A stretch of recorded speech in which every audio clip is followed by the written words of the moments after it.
හැම දිනකටම තෙරුවන් සරණයි.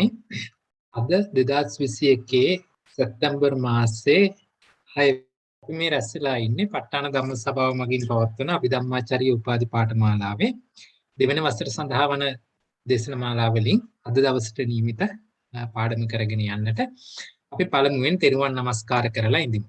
සාදු සාදු සාදු නමෝ තස් භගවතු අරහතෝ සම්මා සම්බුද්දස්ස නමෝ තස් භගවතු අරහතෝ සම්මා සම්බුද්දස්ස නමෝ තස් භගවතු අරහතෝ සම්මා සම්බුද්දස්ස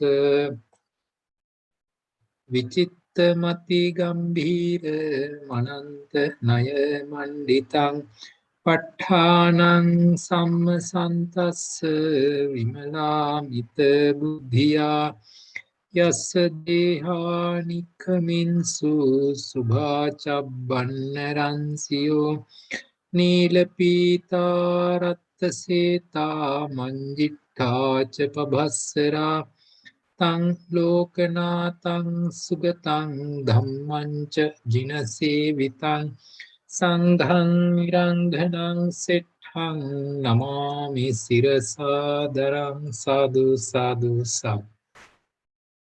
හොඳයි හැම දිනකටම තෙරුවන් සරණයි. අද දවසෙත් අපිට කතා කරන්නට තියෙන්නේ අභිධර්ම දුක මාතිකා යටතේ මහාන්තර දුකය ගැන. අපි මේ මහාන්තර දුකය ගැන ගිය සෙනසුරාදා එක වටයක් කතා කළා. එහිදී අපි සියලුම දුක කොටස් ටික ඉවර කරගන්න බැරි වුණ නිසා අපි අද එහි ඉතුරු වෙච්ච ටික ඉස්සරලා ඉවර කරලා ඉඳිමු. දුක මාතිකා අභිධර්ම දුක මාතිකා පරිච්ඡේද 13 යටතේ අපි දැන් කතා කරමින් ඉන්නේ 10 වෙනි පරිච්ඡේදය. ඒක මහාන්තර දුක හැටියට තමයි නම් කරලා තියෙන්නේ.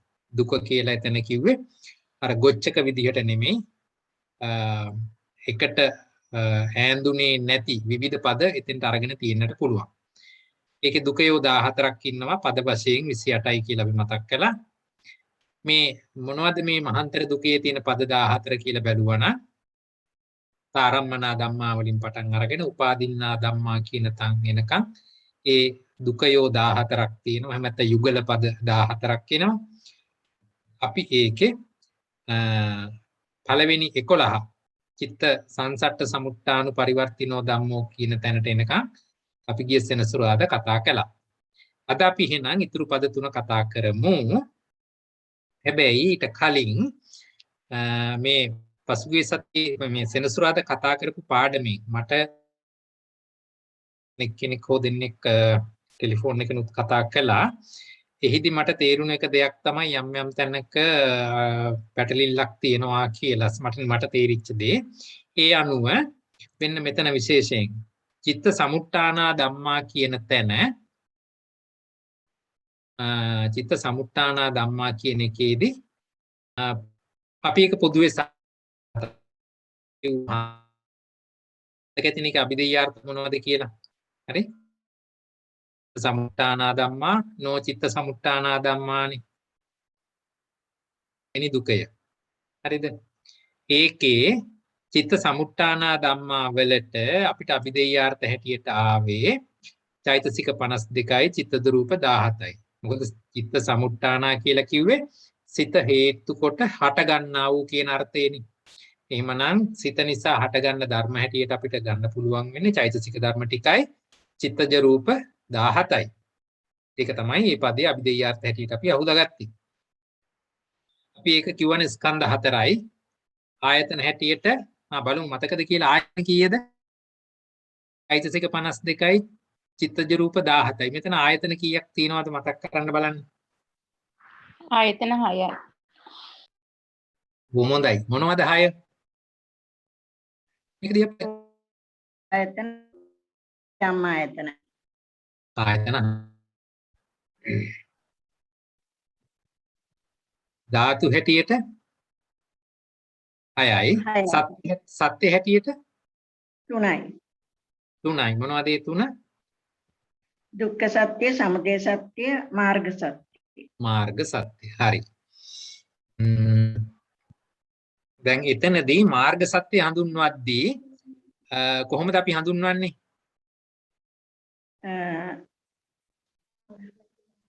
සතර සංප්‍රයුක්ත සම්මාදිට්ඨියාදී මාර්ගාංග එක්වරක්ද කොහේ සංප්‍රයුක්තද? නෑ මාර්ගාංග 8 මාර්ග සම්ප්‍රයුක්ත. සතර මාර්ග සංප්‍රයුක්ත. මාර්ගසිත සතරේනේ අපි අරගන්න මේ චෛතසික 52යි කියලා කිව්වහම මේ චෛතසික 52 සිත 89ටම කිව්වත් අදාළයි. එහෙම නැත්නම් අපි 121 විදිහට කිව්වනම් 121 ගත්තත් මෙතන අදාළයිනේ. ඒ පදනමින් කතා කරද්දී අපිට මෙතන අරගත්ත හැකි මාර්ග සිත් හතරෙහි යෙදෙන මාර්ගාංග 8 දෙනා මාර්ග සත්‍යයයි කියලා. ඒක හරි. දැන් එහෙම ගනිද්දිම සත්‍ය විනිර්මුක්ත ධර්ම කියලා ගන්න අවශ්‍ය නැතිද? මොකද අදහස? ගන්න ඕනේ ඵලචිත්තසික. ඇයි එතකොට මාර්ග චෛතසික ටික ඔව් මාර්ගයේ ඉතුරු ටික. කීයක් ඉන්නවද? 29යි 20? අන්න කටපාඩමින් කියනවා 28යි. 28යි හරිද? එහෙනම් එතන අපිට දැන් මේ ඒක ඒ විදිහට ගත්තේ මෙම චෛතසික 52 කිව්වහම ඒ චෛතසික 52 සියලුම සිත්වලට ඉතින් අනුගතයිනේ. එහෙමනම් මෙතන මාර්ග සත්‍ය කියලා අපි මාර්ග සිත් 4 කියදින චෛතසික ගත්තා වගේම එහෙමනම් ඒ එකම හිතන්න ඕනේ සිත මෙතන නැති වුණත් එහෙමනම් එතන අපිට අනිත් අතිරික්ත මාර්ග චිත්තෝත්පාද 28ක් කියලා කිව්වට කමක් නැහැ. ඒ වගේම ඒතර ඵලචිත්තෝත්පාද කීයද? චෛතසික ටික කීයද? 36යි. ඒක වරදක් නැහැ. ඒ අනුව ඒකේ විදිහට ලිව්වට වරදක් නැහැ. හරි? චිත්තෝත්පාද කියලා කියන්න බෑනේ. නෑ. චිත්තෝත්පාදම නෙමෙයිනේ අතිරික්ත චිත්තෝත්පාදනේ. චිත්තෝත්පාදයෙන් ඉතුරු ටිකනේ. හරිද? එතකොට මේ පැත්ත උන දැන්. ඒක හරිද? හරි. ඒක හැබැයි ලියද්දි පැහැදිලිව ලියන්න ඕනේ මාර්ගසිටවල යෙදෙන ඉතිරි චෛතසික කියලා. හරි?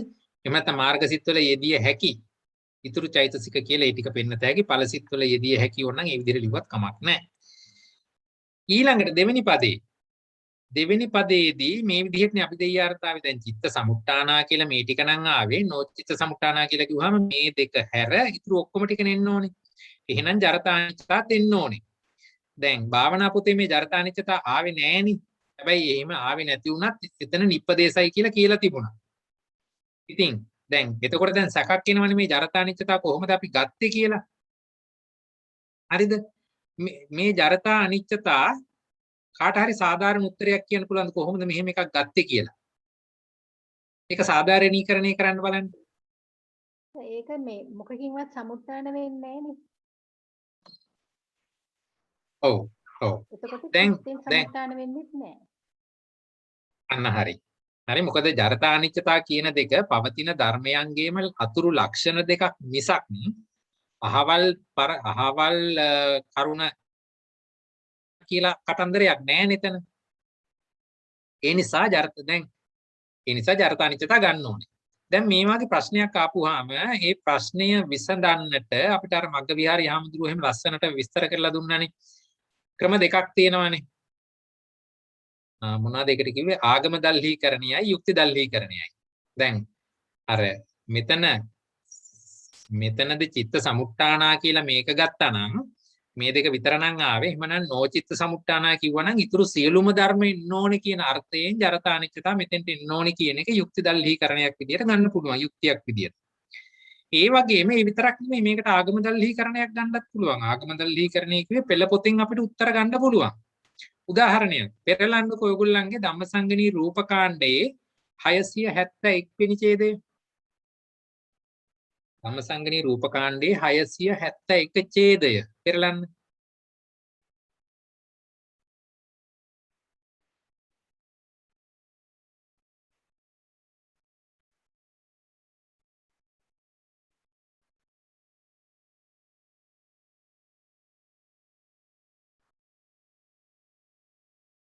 බැලුවද ඒක?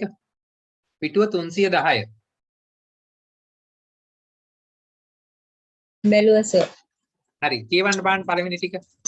කතමන් තන් රූපං න චිත්ත සමුත්ථානං චක්කායතන පේයාලං කායායතනං ඉත්ත්‍ින්දියං පුරුෂීන්දියං ජීවිතින්දියං රූපස්ස ජරතා රූපස්ස අනිච්චතා අන්න යං බලන්න. ඇති. පනඤ්ඤති දැන් ඇති. දැන් බලන්න එතන කෙලින්ම අරන් තිබුණානේ. එතන රූපස්ස ජරතා රූපස්ස අනිච්චතා කියන එක පැහැදිලිව අරගෙන එතන ධර්මතා කීයක් ඉදිරිපත් කළාද? එතන ඔක්කොම ධර්මතා ගන්නොත් ඔයගලන්ට 25ක් හම්බ වෙයි. හරිද?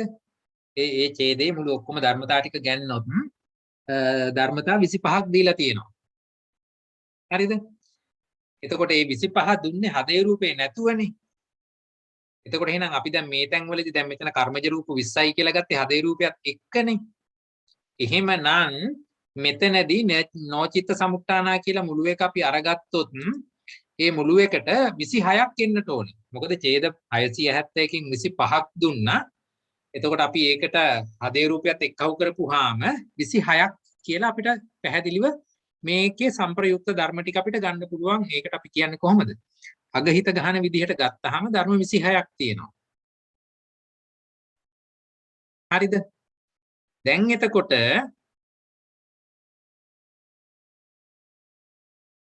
හරිද?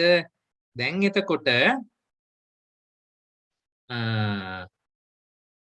හොඳයි කාටද උත්සාහ කරන්න පුළුවන් මේ ධර්ම 26 මොනවද කියලා කියන්න. ගුණසේකර මහත්මිය උත්සාහය දරන්න බලන්න මෙතන තියෙන අගහිත ගහන විදිහට ගත්තොත් ධර්ම 26යි. මොනවද මේ 26 කියලා කියන්න පුළුවන්? කර්මජ රූප 20ට 20ට very good. මේ ඍතුජ රූප ආහාර රූප ඒවටම අයිති වෙනවනේ.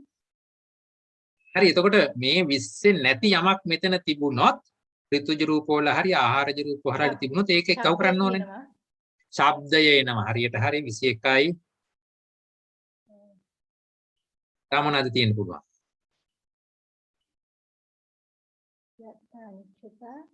එතකොට මේ විකාර රූප ටික විකාර රූප තුන එන්න පුළුවන්. තව පහම තියෙනවා. විකාර බෑනේ ගෝ මේ මොනවද චිත්තජ මේ විඤ්ඤාති දෙක මෙතෙන්ට එනවනේ. චිත්තජනේ.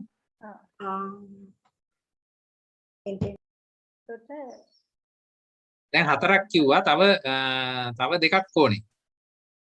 ඒ දෙක උපචේස් ජරතානිච්චතා මෙතන තියෙනවා. හරිනේ. එතකොට දැක්කද 26 හැදිච්ච හැටි මේ කර්මජ රූප අපි එක තැනකින් පටන් ගත්තා. ඒක කර්මජ රූප 20 අනිවාර්යෙන් තියෙනවානේ. ඒ 20ට අපි එකතු කරන්න ඕනේ මේ ඍතුජ රූප 15න් පොදු නොවන කර්මජ සහ ඍතුජ අතරේ පොදු නොවන ධර්මතාවයක් හැටියට තියෙනවා මේ සද්ද රූපය. මොකද සද්ද රූපය කියන එක චිත්තජවත් හැදෙනවා ඍතුජවත් හැදෙනවා. ඒ නිසා ඒක එකතු කරගත්තා. ඒක උඩ 21යි.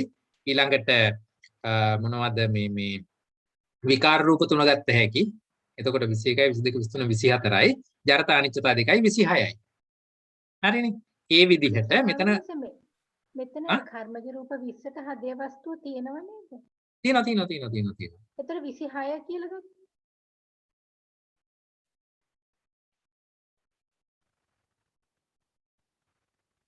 කී දෙන්න ඕනේ 20 නෑ 26 තමයිනේ. මේ දෙක අඩු වෙලා හරි. චිත්තජ රූප දෙක අඩු වෙලා හරි. අඩු වෙනවනේ. හරි. එතකොට 26යි. දැන් ඒ 26 අපි ගත්ත ස්කන්ධ දෙකයි ආයතන 12යි ධාතු 18යි සත්‍ය දෙකයි. හරිද? දැන් මේ කිව්ව ටික පැහැදිලිද?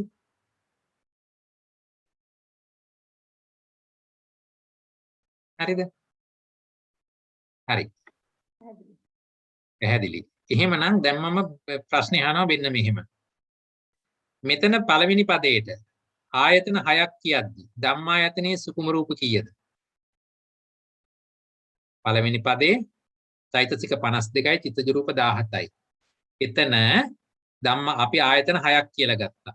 ඒකේ තියෙන ධම්මායතනයේට සුකුම රූප කීයක් එනවද? හිතන්න. සුකුම රූප ඔක්කොම 15යි මෙතෙන්ට තියෙන්නේ. 15යි. මෙතන චිත්තජ රූප වල සුකුම රූප කීයක් තියෙනවද? පළවෙනි පදේට මම අහන්නේ චිත්ත සමුත්ථානා ධම්මා වල චෛතසික 52යි චිත්තජ රූප 17යි. ඒ චිත්තජ රූප 14 වල සුකුම රූප කීයක් තියෙනවද? විඤ්ඤාති රූප 2යි. ආපෝ ධාතුවයි. ගණන් හදන්න බලන්න එහෙනම්. ඔක මොනවද ආයතන 6 කිව්වේ කියලා ආපහු මතක් කළා නම් ටක් ගාලා හුවෙනවා. එතන පරක්කු වෙනවද? අශුද්ධාෂ්ටකය එහෙමම තියෙනවනේ. ශුද්ධාෂ්ටකයයි 8යි. කොමින්දකෝ සුද්දාෂ්ටකයේ සුකුම රූප කියලා ගත්තේ කොහෙද? විකාර රූප 5යි. චිත්තද රූප 2යි. විඤ්ඤාති රූප 2යි. මේ විකාර රූප 5 කියලා කිව්වේ මොනවද එතකොට? ලහුතා මුද්දා කම්මඤ්ඤතා. ඔව්. ඔව්. විඤ්ඤාති රූප 2යි විකාර රූප 3යි. ඔව්. ලක්ෂණ රූප 2යි. හරි. විචේ සම්පති. හරි. ආකාශ ධාතුව. ආපෝ ධාතුව. හරි. දැන් කීයක් ආවද? පරිච්ඡේද රූපය. හරි. ඕජා. කීයක් එනවද බලන්න දැන්?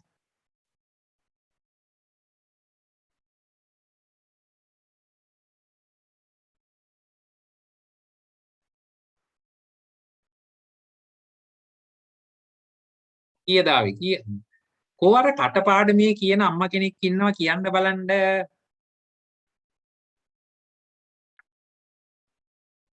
අර තත්පරේට 60 ගානේ යන අම්මා කෙනෙක් ඉන්නවා කියාගෙන යනවා කියන්න බලන්න සුකුම රූප කීයක් තියෙනවද මෙතන ධම්මායතනේ? සාර ශුද්ධාෂ්ටකයේ 7 ඇරෙන්න. උත්තර ටික තමයි. ඒ කියන්නේ 10යි. 10යි උත්තරේ. මෙතන ආයතන 6 ඇටියට ආවේ මොනවද? රූපායතන, සද්ධායතන, ගන්ධායතන, රසායතන, පොට්ටබ්බායතන. එතන 7ක් තියෙනවනේ රූප. ආයතන 5 තුල රූප 7ක් තියෙනවා. ඉතින් ඒ 7 අයින් වුණාම ඊටු ටික සුකුම නේද?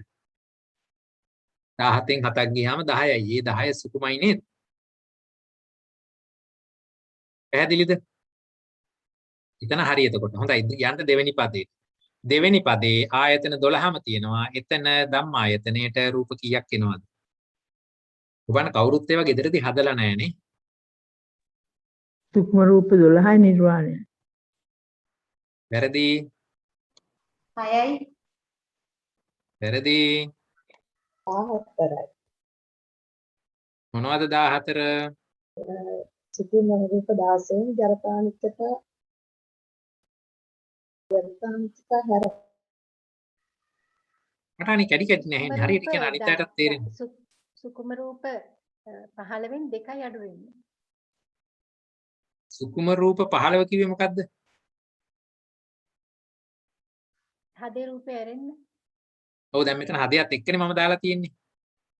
මෙතන කර්මජ රූප 20යි කියනකොට එතන අපි 20 අරගන්නකොට හදේ අරගත්තානේ. ඔව් එතකොට 16න් 2යි අඩු වෙන්නේ. ඔව් 16න් 2යි. ඒතර 14යි. හරියට හරි.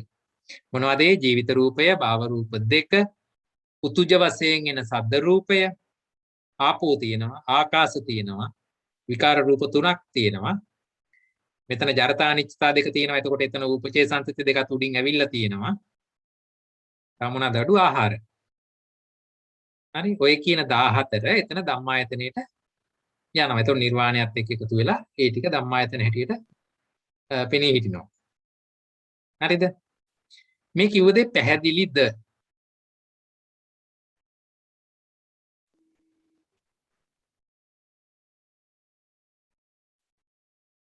පැහැදිලි නැති කෙනෙක් ඉන්නවා නම් මේක දිහා බලාගෙන ඒක හරිද කියලා බලන්න.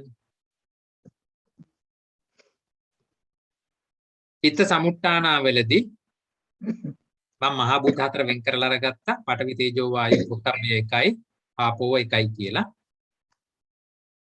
එහෙම අරගෙන චිත්තජ 17යි චිත්තජ 17 කියන එක හරියටම තියෙනවා ඡේදාංක 1534 ඒක විස්තර වෙලා තියෙනවා චිත්ත සමුට්ඨානා කියන එකට රූප අංග 17යි කියලා. ඊළඟට නොචිත්ත සමුට්ඨානා කියන එක 671 ඡේදයෙන් විස්තර වෙනවා 25යි කියලා. ඒකට හදයත් එක්ක අවු කරලා ගත්තාම 26යි. නිල් පාටෙන් දාලා තියෙන්නේ මම එතෙන්ට එන්න ඕනේ සුකුම රූප ටික. පේනවද ඔයගොල්ලන්ට ඒක හරිද?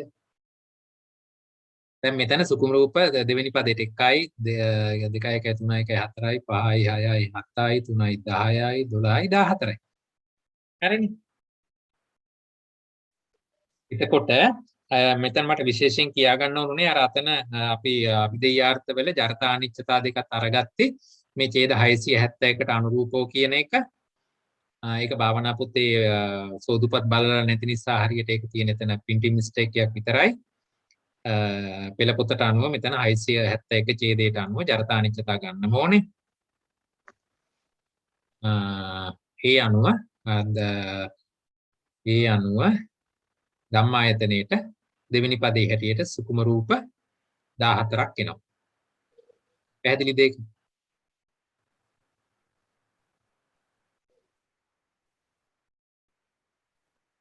මේ විදිහට මේවා ගෙදරදී කරන්න ඕනේ බලන්න. කොහොමද එන්නේ කීයද කියලා. මේ තේරුම් නැති වුණා නම් ටක් ගාලා කොලේ අරගෙන මේ වගේ ඇනලයිස් කරලා ලියා ගන්න. කියලා එකතු කරලා බලන්න. අර එකපාරට මනෝමයෙන් කරන්න පුළුවන් අයත් ඉන්නවා. එහෙම බැරි අය මේ විදිහට ලියලා බලන්න කොහොමද එන්නේ කියලා. හරිනේ. දැන් මෙතනදී ඔයගලන්ට චිත්ත සමුට්ඨාන ඡේද 671කට යන්න නැතුව මේ රූප සටහනෙනුත් හොයාගන්න පුළුවන්.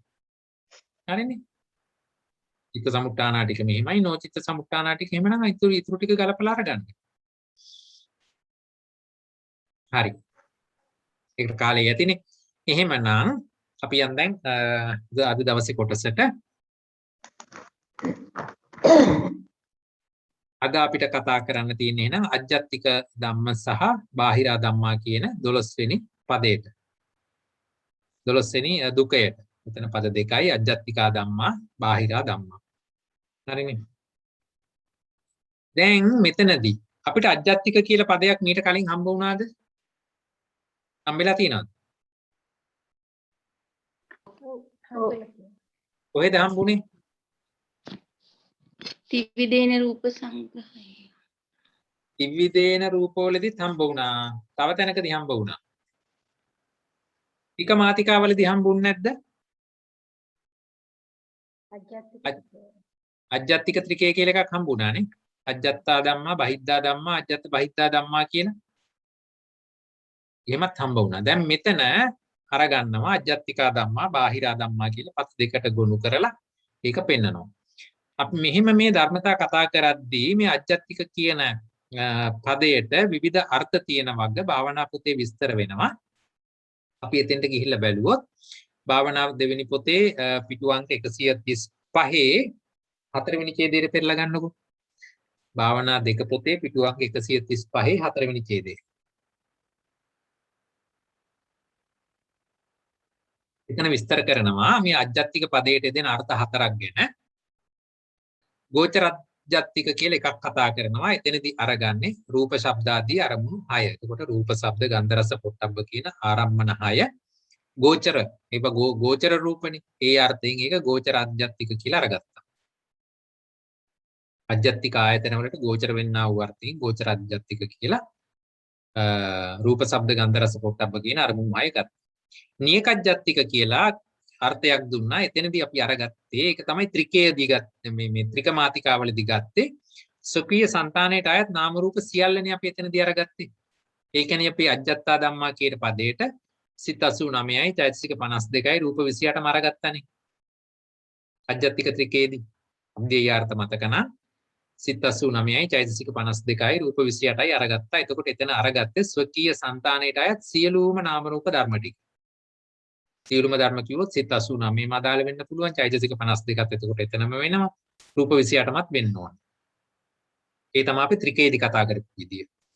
දැන් දුකය කතා කරද්දී අපි අරගන්නේ අජ්ජත් කියන පදනම එතනදී කතා කරන්නේ ආධ්‍යාත්මික ආයතන 6. ඒ කියන්නේ දැන් මම කියලා හැඟෙන ස්වභාවයක් තියෙනවා නම් අන්න ඒකට මුල් වෙන ධර්මතා ටික තමයි මෙතනදී අරගත්තේ. හරිද? දැන් පුද්ගලයෙකුට පුද්ගල භාවය මමයි කියලා හැඟෙන ස්වභාවය තියෙනවා නම් එතෙන්දී අරගන්නේ කෙලින්ම චක්කු සෝත ගාන જીවහා කාය මන කියන ආයතන 6 තමයි මෙතනදී අපි සලකන්නේ. ඒ ආයතන 6 මුල් කොට තමයි මමයව ගොඩනගාගෙන ඉන්නේ අපි. ඒ නිසා ඒක හිමයි අරගන්නේ. විෂයජ්ජත්තික කියලා කිව්වොත් ලෝකෝත්තර ඵල ධර්මතා ටික එතනදී අරගත්තා. එහෙමනම් දැන් අපි මෙතනදී අජ්ජත් කියන අර්ථකථනයේ මතක තියාගෙන මේකේ අපි දෙයාර්ථ අහුලමු. චක්කායතන ආදී ආධ්‍යාත්මික ආයතන 6. ඒ කියන්නේ චක්කු, චක්කායතන, සෝතායතන, ගානායතන, ජීවහායතන, කායායතන, මනායතන. ඔය කියන ටික තමයි මේ මෙතනදී අපි අජ්ජත් කියන අර්ථයෙන් අජ්ජත්තික ධම්ම කියන එක අරගන්න. හරිද? දැන් මේක ටිකක් වැදගත්. මොකද මේක දැන් අභිධර්මයේ තුල විතරක් නෙමෙයි මේක අපි මට මතක හැටියට ඔහොමින්න බලන්න yes සූත්‍ර එකක් තියෙනවා. චතක්ක සූත්‍රය තුල අර 6ක් ඉදිරිපත් කරපු සූත්‍රයේ තියෙන. එතනදිත් ච අජ්ජත්තිකායතනානි මෙතන බලන්නකෝ.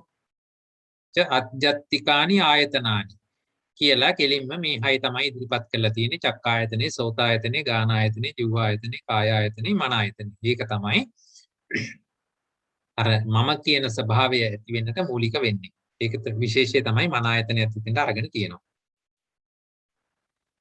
එහෙමනම් මේ අර්ථය හිතේ තියාගෙන අපි දැන් අභිධේයාර්ථ අහුලනකොට අපි බලමු අපි භාවනා පොතේ කොහොමද තියෙන්නේ කියලා. ආත්ම භාවයේ අධිපති කොට ඇත්තා වූ නිස්සත්ත්‍ය නිජීව පරමාර්ථ ස්වභාව ධර්මියෝ කියන එක තමයි එතන ඉදිරිපත් කරන්නේ අජ්ජත්තිකා ධම්මා කියන එකට. පිටු 130 අජ්ජත්තිකා ධම්මා කියන පද විවරණේ දීලා තියෙනවා. ආත්ම භාවයේ අධිපති කොට ඇත්තා වූ. හරිද? එහෙමනම් බාහිරා කිව්වහම ආත්ම භාවයේ අධිපති කොට නැත්තා වූ. හරිනේ? හරි. එහෙමනම් මේක නික්කේප කාණ්ඩේ කොහොමද බලන්න විස්තර කරන්නේ? යා කෙලින්ම දෙනවා චක්කායතනම් පෙය්‍යාලම් මනායතනම් මේ ධම්මා අජ්ජත්තිකා කියලා. බාහිරා කියනකොට රූපායතනම් පෙය්‍යාලම් ධම්මායතනම් මේ ධම්මා බාහිරා කියලා විස්තරය දෙනවා. ධම්මායතනම් කියලා ගත්තාම අනිත් ධර්ම ඔක්කොම ටිකක් එනවනේ සුකුම රූප ටිකක් එනවා නිර්වාණයක් එනවා. ඒකට ජයතිසික ටිකක් එතෙන්ට එනවා. ඒ විදිහට මේක අරගන්නවා. ඒක පැහැදිලිද? හැමෝම පෙරලගෙන බැලුවද නික්කේප කාණ්ඩේ? හරි. එහෙමනම් ප්‍රශ්නයක් එහෙම තියෙනවද? පැහැදිලිද ඒක? හරි. ඔයගොල්ලන්ට ප්‍රශ්නයක් නැත්නම් මම ප්‍රශ්නේ අහනවා. පළවෙනි පදය පෙය්‍යාලම ලියන්න බලන්න. කොහෙන්ද ගන්න පෙය්‍යාලම? චක්කායතනං සෝතායතනං ගානායතනං ජීවායතනං කායායතනං මනායතනං. හරි. ඡේදාංකය කියන්නකො මට. කොහෙන්ද ගත්තේ? අදහසක් ඉදිරිපත් කරන්න. කොහෙන්ද ගත්තේ? පිත්තෝත්පාද කාණ්ඩයේ මේ එහෙම ඡේදයක් තිබුණාද? රූප කාණ්ඩේ. රූප කාණ්ඩේ ගන්න හරි. මොකද්ද ඡේදාංකය කියන්න බලන්න. හරි මම අතුරු ප්‍රශ්නයක් අහනවා. රූප කාණ්ඩයේදී මන ආයතනේ කතා කළාද? නෑස. නෑ. එහෙමනම් මේ පෙය්‍යාලම ලියාගන්නේ කොහොමද? දැන් චිත්තෝත්පාද කාණ්ඩයේදී රූප කතා කළේ නෑ. රූප කාණ්ඩයේදී සිත් ගැන කතා කළේ නෑ. මෙතන පෙය්‍යාලමක් දීලා තියෙනවා. කොහෙන්ද මේක ලියාගන්නේ? හරි. ලියන්නේ මෙහිමයි. විභංග ප්‍රකරණයේ ආයතන විභංගයේ අභිධම්ම වාජනීය ඡේදාංක 225ට අනුව තමයි මේක ගලපලා තියෙන්නේ. ඔයගොල්ලෝ සටහනක් දාලා තියාගන්න. මොකද ඊළඟ අවුරුද්ද විභංගය කරද්දී මේ රෙෆරන්ස් එක මට රිවර්ස් කරන්න මේ ආයතන විභංගය උගන්වද්දී මට කියන්න වෙනවා පෙරලන්න ධම්මසංගණීය ඡේද 1112 කියලා කියන්න වෙනවා මට. හරිද? ඒ නිසා දැන් 1212 ගාව ලියාගෙන තියාගන්න විභංග ආයතන විභංගයේ ඡේද 225 කියලා ලියාගෙන තියාගන්න. දැන් මෙතනදී ඔයගලන්ට පොඩි තව මම අතුරු කාරණයක් කියලා දෙන්නම්. ඒ තමයි දැන් බලන්න මේ මෙවැනි පෙය්‍යාලමක් අපිට ලියා ගන්න ධම්මසංගණීය තුලින් බැහැ. පැහැදිලිද ඒක? එහෙමනම් ධම්මසංගණීය යම් යම් කරුණු වලදී ਸਰව සම්පූර්ණයෙන් මේ වාගේ වට උත්තර දෙන්නේ නැහැ කියන එක තේරෙනවද? වෙන විදිහකට කිව්වෝ ඒ නිසා තමයි විභංග ප්‍රකරණය ධම්මසංගණීයේ ඌණ පූර්ණයක් විදිහට ඇවිල්ලා තියෙන්නේ. හරිද? මේක භාවනාවට ආධාර වශයෙන් තමයි මේ විදිහට මේක ගොනු කරලා මේ විදිහට අර්ථ දක්වලා තියෙන්නේ විභංගයේ තුලදී. මෙතනත් එහෙමයි. මෙතනත් ඒකම අරගත්ත එක. පේ කියන්නේ කලින් පරිදි නේද? පෙయ్యాලා. ඔව්. යාලම කියන්නේ. ඉතින් කලින් පරිදි කිව්වට මේක ධම්මසංගණී නෑ මේ පෙయ్యాලා. නමුත් විභංගයේදී ඒක දක්වලා තියෙනවා. ඉතින් එතනින් අපිට ගන්න වෙනවා.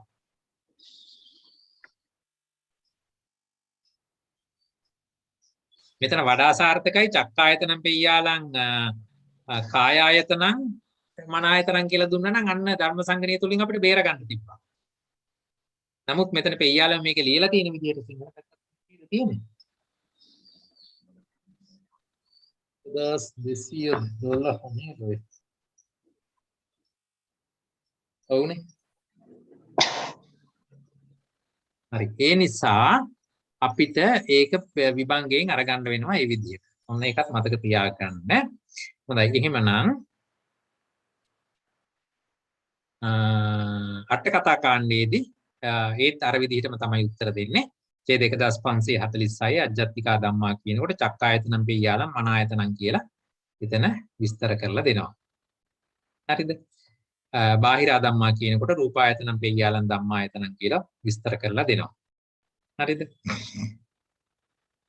එතකොට මේක භාවනාවට වැදගත් වෙන නිසා තමයි අපි ගත්තොත් එහෙම අංගුත්තර නිකායේ යම් යම් සූත්‍ර අරගත්තාම අර චිත්ත භාවනාව එහෙම කාටද පණවන්නේ කියලා කියන තැන්වලදී පබස්සර විදම් බික්කවේ චිත්තං චන්තකෝ තංචකෝ ආගන්තුකේහි උපක්ඛිලේසේහි විමුක්තං තං සුතවා අරිය ශාවකෝ යථා භූතං පජානාති තස්මා සුතවතෝ අරිය ශාවකස චිත්ත භාවනා අත්ථීති වදාමීති කියලා චිත්ත භාවනාව පණවන තැන එහෙම කතා කරන්නේ මේ අජ්ජත්තික ස්වභාවය හරියට තේරුම් ගන්න අයට කියලා විස්තර වෙන්නේ. හරි ඊළඟට අපි මේ ටික එක්කහුව කරලා මේකේ අභිධේයාර්ථ සාරාංශගත කළොත් ප්‍රසාද පළවෙනි පදයට ප්‍රසාද රූප 5යි සිත 89යි. මෙතන තියෙනවා ආයතන 6 අජ්ජත්තික ආයතන 6. හරිනේ.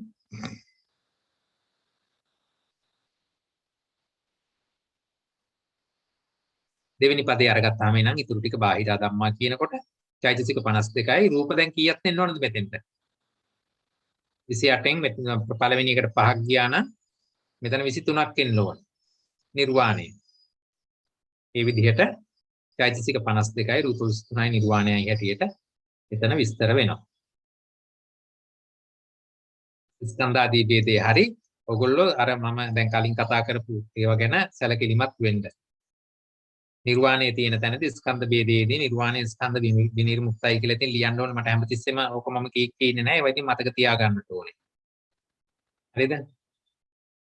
හොඳයි දෙවෙනි පදේ ආයතන 6 මොනවද කියන්න බලන්න. බාහිර ධම්මා වල ආයතන 6ක් තියෙනවා. මොනවද කියන්න බන්නේ 6?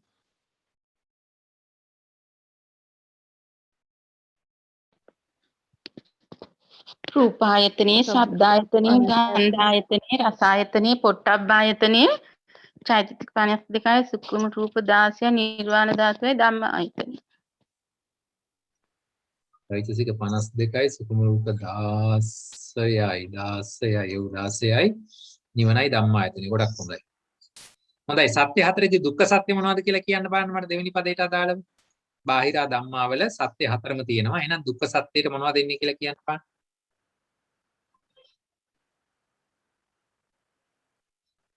චෛතසික 51යි රූප 23යි.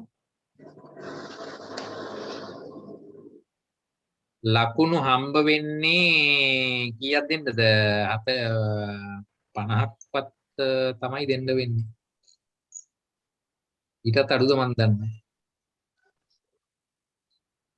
සිත 81යි ප්‍රසාද රූප 5යි.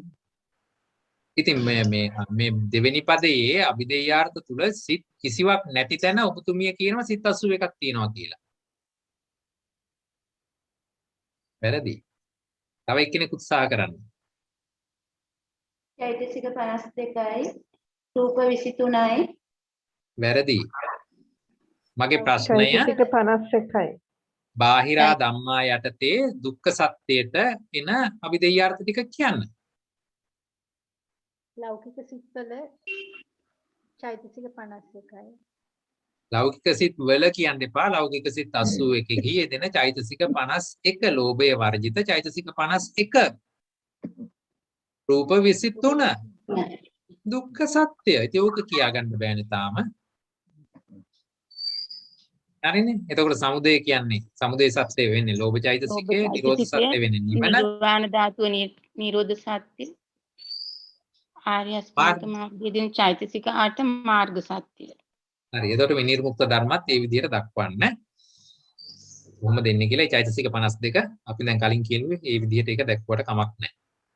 හරිනේ. එහෙමනම් ඔන්න දැන් අජ්ජත්තික දුකේ හරි. ප්‍රශ්නයක් එහෙම තියනවාද ඒකේ? අජ්ජත්තික කියන වචනේ විතරක් කියනකොට අපි කොහොමද දන්නේ මොන අජ්ජත්තිකයද කියලා? යෙදෙන තැන අනුව ඉතින් ඒක අපි තීරණය කරලා අරගන්න වෙනවා. ඒ අර්ථ හතරම දීලා තියෙනකොට මෙතනදී වචනේ විතරක් බලලා අපිට ගන්න බෑ. ඒ ධර්මතා කියවගෙන ගිහිල්ලා තමයි තේරුම් ගන්න ඕනේ මේක මේ විදිහටයි ගත්තේ කියලා. අපි දැන් ඉගෙන ගන්න අය හැටියට ත්‍රිකයේදී ගත්තේ එකක්, දුකයේදී ගත්තේ අනිත් එක කියලා. මේක අපි පැහැදිලිව මතක තියාගෙන ඉන්න ඕනේ.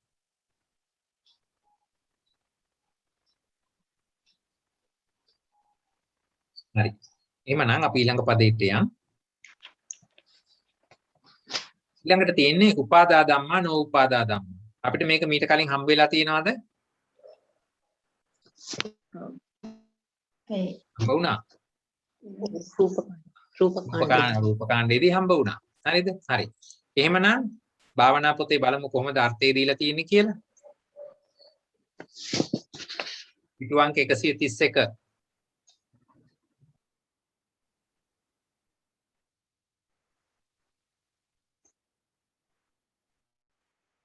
නිස්සය ආධාරයේ පිහිට පිළිසරණ නිසා හටගන්නා වූද පවත්නා වූද. නිස්සය ආධාරයේ පිහිට පිළිසරණ. මහා අපි ප ဋ ාණට ගිහිල්ලා මේකේ ප්‍රත්‍යනිද්දේශය බැලුවා නම් මහා භූතා උපාදා රූපාණ නිස්සයප්පච්චේන පච්චයෝ. මහා භූතා උපාදා රූපාණ අත්තිප්පච්චේන පච්චයෝ. මහා භූතා උපාදා රූපාණ අවිගතප්පච්චේන පච්චයෝ. ඒවා තමයි මේ කියලා තියෙන්නේ. නිස්සය ආධාරයේ පිහිට පිළිසරණ නිසා හටගන්නා වූද පවත්නා වූද. අන්නෙවැනි ධර්ම උපාදා ධර්ම කියලා කිව්වා. හරි. ඒතකොට නෝඋපාදා කියලා කිව්වහම නිස්සය ආධාර පිහිට පිළිසරණ නිසා නොම හටගන්නා වූද නොම පවත්නා වූද. උපාදා කියන එකේ සරල තේරුමක් තමයි භූතයන් අත් නොහැර සිටින කියන මහා භූතයන් අත් නොහැර සිටින කියන අර්ථය අපිට අරගන්න පුළුවන් සරලව. හරිද? එතකොට මොකද උපාදා කියන්නේ? මහා භූතයන් අත් නොහැර යෙදී සිටින අනිත් ධර්ම. මහා භූත නෙමෙයි. හරි? මහා භූත ඇති තැනක මහා භූතයන් අත් නොහැරම පවත්නා අනිකුත් ධර්ම ටික. හරි? මේ විදිහට තමයි උපාදා නෝඋපාදා ඉන්නෝ. හොඳයි දැන් මම කිව්වහම මහා භූතයන් අත් නොහැර සිටින ධර්ම කියලා එතන චෛතසික කීයක් ඉන්න පුළුවන්ද? චෛතසික නෑ. චෛතසික නැහැ. ඇයි නැත්තේ? රූපත් එක්ක රූපත් එක්ක එකට යෙදෙන්නේ නැති නිසා. හරි? හැම වෙලාවකම රූපිනෝ ධම්මා අරූපීනං ධම්මාන විප්පයුත්තප්පච්චේන පච්චය විප්පයුත්තයි. රූපිනෝ ධම්මා අරූපීනං ධම්මාන විප්පයුත්තපච්චේන පච්චයෝ අරූපීනං ධම්මානං රූපේ අරූපයත් එක්ක විප්පයුත්තයි අරූපේ රූපයත් එක්ක විප්පයුත්තයි. හරි? එහෙමනම් එතන නාම ධර්ම මෙතෙන්ට මේ පද දෙකටම ඉන්න විදිහක් නැහැ. මේ පැත්තට එනවද කියලා අපි බලමු. දැන් නික්කේප කාණ්ඩයේ මේක අරන් ගත්තා නම් උපාදා ධම්මා කියලා කිව්වහම චක්කායතනම්පේ කබලින්කාරෝ ආහාරෝ ඉමේ ධම්මා උපාදා ඡේදංක 1214. හොඳයි එතන පෙయ్యාලම ලියා ගන්න පුළුවන්ද කාට හරි?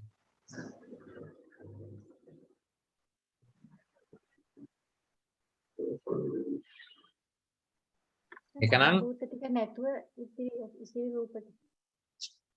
ඔව් එතන ඡේදාංක 599 ධම්මසංගණී ඡේදාංක 599 ඒක තියෙනවා.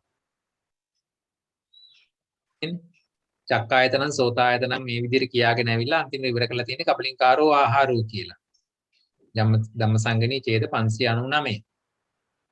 ඒක තමයි එතන කිව්වේ චක්කායතනං පෙය්‍යාලං කබලින්කාරෝ ආහාරෝ කියලා විස්තර දුන්නේ ඒකයි. 599 කතමන් තං රූපං උපාදා. උපාදා වල අර්ථ දැක්වීම එතන දුන්නේ. එතන මේ ඔක්කොම එකහු කළොත් රූප 23ක් තියෙනවා. හදේ රූපේ දීලා නැහනේ. හදේ රූප. ඔව්. සමහර වෙලාවට අපි දෙයියත් වලට හදේ රූපේ ගන්නවා. ඔව්. සමහර වෙලාවට ගන්නෑ කොහොමද ඒක? දැන් මම කියලා දුන්නනේ ඇයි හදේ රූපය රූපකාණ්ඩයට ගත්තේ නැත්තේ කියලා මම කියලා දුන්නා. මතක කෙනෙක් කියන්න බෑ ඇයි හදේ රූපේ රූපකාණ්ඩේ කතා කළේ නැත්තේ කියලා? ඒ කියන්නේ ධම්මසංගණී කතා කරේ නැති එකනේ. ඔව් ධම්මසංගණී රූපකාණ්ඩයේදී හදේ දැන් හදේ රූපය චිත්තුප්පාද කාණ්ඩේ කතා කරන්නේ නැහනේ. රූපකාණ්ඩේනේ කතා කරන්නේ. විභංග ප්‍රකරණය කරනකොට කතා කරනවා. නෑ විභංගෙදී ඔක්කොම જાති කතා කරනවා තමයි. ඈ? අරූප ලෝකෙට සාධාරණ නැහැ කියලානේ. ඒ එක හේතුවක්. ඊට වඩා ප්‍රබල හේතුවක් තියෙනවා රූපකාණ්ඩයට නොගත්ත. ඒ අරූපේ අපි කතා කරන්නේ අර මේ මොනවද අභිධර්මාර්ථ සංග්‍රහය උගන්වන කාලේ. එතකොට ඒක කරලා යන්තම් අර කොපිය දීලා බේර ගන්න පුළුවන් පොඩි එකා වන්නේ වගේ වැඩක් තමයි ඒ කරන්නේ. නමුත් මේ ඍජු උත්තරයක් තියෙනවා. ඇයි හදේ රූපේ ගත්තේ නැත්තේ? මතක නැහැ නේ ඉතින්. නේ මම කොච්චර මහන්සි වුණාද ඒව හොයාගන්න.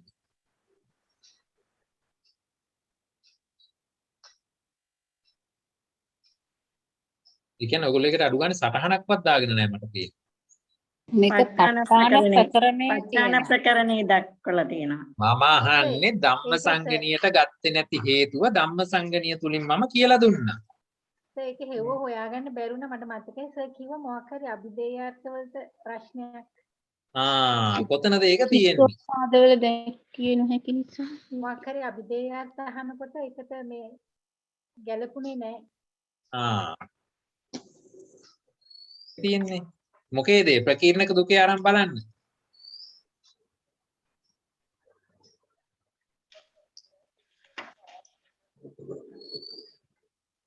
හරිද? වස්තු දුකයි ආරම්භන දුකයි කතා කරනකොට අන්න එතනදී පැටලෙනවා. ඒ නිසා තමයි ගත්තේ නැත්තේ. හරි නැවත ඒවා බලන්න ඉතින් නැත්තම් වීඩියෝ එක හරි අහලා බලන්න. මම මැහුවේ දැන් ප්‍රශ්නේ දැන් කලින් එකේදී හදේ රූපේ ගත්තනේ අභිදේයාර්ථ වලට. ඉතින් මේ අපි කතා කරන්නේ මාතිකා. ඉතින් මාතිකාවලදී අපි කලින් මාතිකාවේ. ඔව්. අභිදේයාර්ථට හදේ රූපේ ගත්තනේ. හරි. දැන් මෙතෙන්ට ගන්නෙ නෑනේ. මෙතෙන්ට අපිට ගන්න පුළුවන්. අපි මේ කතා කරන්නේ මාතිකාවලදී බෙදන්නේ පරමාර්ථ ධර්ම 170ට හදේ රූපය අයිති. සර් අතන පල්ලෙහා තිබුණේ හින්දා මම ඇහුවේ හරි සර්. පල්ලෙහා තිපෙන්නේ මම මේ පෙయ్యාල මොකද්ද කියලා මම පෙන්නුවේ. හරි සර්. හරි එහෙමනම් නෝඋපාදා ධම්මා වේදනක්ඛන්தோ සංඤක්ඛන්தோ සංකාරක්ඛන්தோ විඥානක්ඛන්தோ චත්තාරෝච මහා භූතා අසංකතාච ධාතු මේ ධම්මා නෝඋපාදා අන්න බලන්න එතන ස්කන්ධ හතරම දුන්නා වේදනක්ඛන්தோ සංඤක්ඛන්தோ සංකාරක්ඛන්தோ විඥානක්ඛන්தோ චත්තාරෝච මහා භූතාන්න රූපස්කන්ධයක් වෙනවා එතකොට අසංකතාච ධාතු මේ ධම්මා නෝඋපාදා එතකොට අර උපාදා කියන එක උක්ත කරලා පළවෙනියට වෙන් කරලා ගත්තට පස්සේ එයින් බැහැරවන සියලුම ධර්ම දුක්ඛයේ ඉතුරු පදයට ගැනෙනවා. ඒ නිසා තමයි මෙතන නාම ධර්මත් අරගත්තේ. පැහැදිලිද ඒක? ඒ නෝඋපාදා කියන එකත් ඔයගොල්ලන්ට ඕනනම් බලා ගන්න පුළුවන් ධම්මසංගණී ඡේද 650 තුල ඒක දීලා තියෙනවා. ධම්මසංගණී රූපකාණ්ඩයේ ඡේද 650 තුල මොනවද නෝඋපාදා කියලා දීලා තියෙනවා.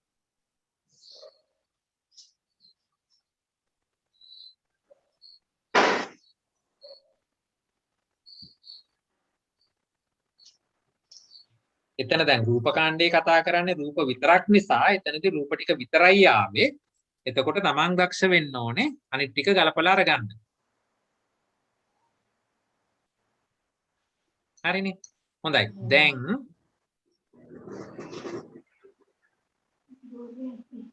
ඊළඟට මොකද්ද 650 දෙන්නේ මෙහිම විතරයි. ඒක එතකොට රූප කාණ්ඩේ නිසා තමයි රූප විතරක් කතා කළේ. එතකොට අනිත් ටික අපි ගලපලා අරගන්න පුළුවන් වෙන්න ඕනේ.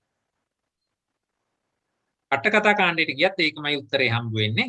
එතනදී අර ඕනනම් තව ටිකක් විස්තර කරලා දෙනවා. චතුසු භූමිසු කුසලං අකුසලං චතුසු භූමිසු විපාකෝ තීසු භූමිසු කිරියාව්‍ය කතං චත්තාරෝච මහා භූතා නිබ්බානංච ඉමේ ධම්මා නෝපාදා.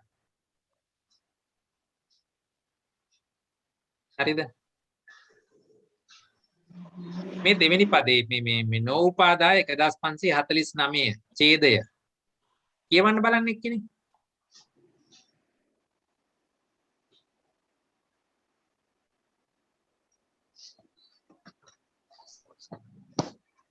ඡේද 1549 කියවන්න බලන්න.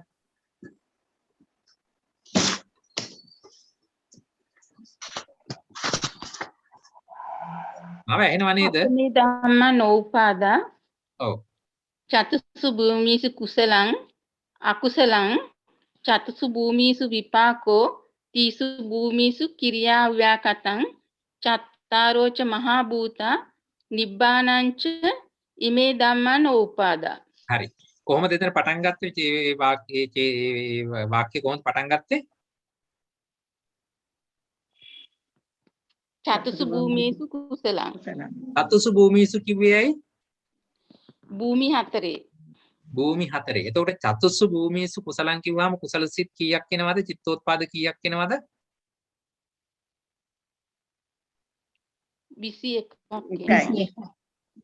අර බොහොම සැකක් තියෙනවා තාම. 20 කියලා අනිත් එක එක හිමින් කියවෙන්නේ. ඈ චතුසු භූමිසු කුසලං කිව්වහම සිව් භූමික කුසල් සිත් 21යි. හරිද? ඒ අනුව කුසල් සිත් 21 තියෙන තැනදී අපිට චතුසු භූමිසු කුසලං කියලා කියන්න පුළුවන්ද? පුළුවන් නේ? මේ දීලා තියෙන්නේ. හරි. ඕක මතක තියාගන්න මට ඕන වෙනවා. මම ඒකයි ඒක විශේෂයෙන් අරුවේ. හරි. දැන් අපි අභිධේයාත සාරාංශගත කළොත් උපාදා ධම්මා කියනකොට සතර මහා භූත හැර ඉතිරි රූප 24. ඒකනේ අර දිග හැල්ලකින් කිව්වේ. හරිද ඒක? නෝපාදා කියනකොට එහෙනම් ඉතුරු ටික සිත් 89යි චෛතසික 52යි මහා භූත රූප 4 විතරයි එන්නේ නිර්වාණ ධාතුව. මේ දුකවලදී බෙදා ගන්න ලේසියි. පළවෙනි පදයට යමක් ගත්තා නම් ඉතුරු පරමාර්ථ ධර්ම ඔක්කොම ටික දෙවෙනි පදයට පටස් කරලා දාගන්න. හරි. දැන් මෙතනදී පළවෙනි පදේ මෙතන ආයතන කීයද? ස්කන්ධ කීයද? එකයි. මන් දීලා තිනවා. ආයතන 10යි. මොනවද 10?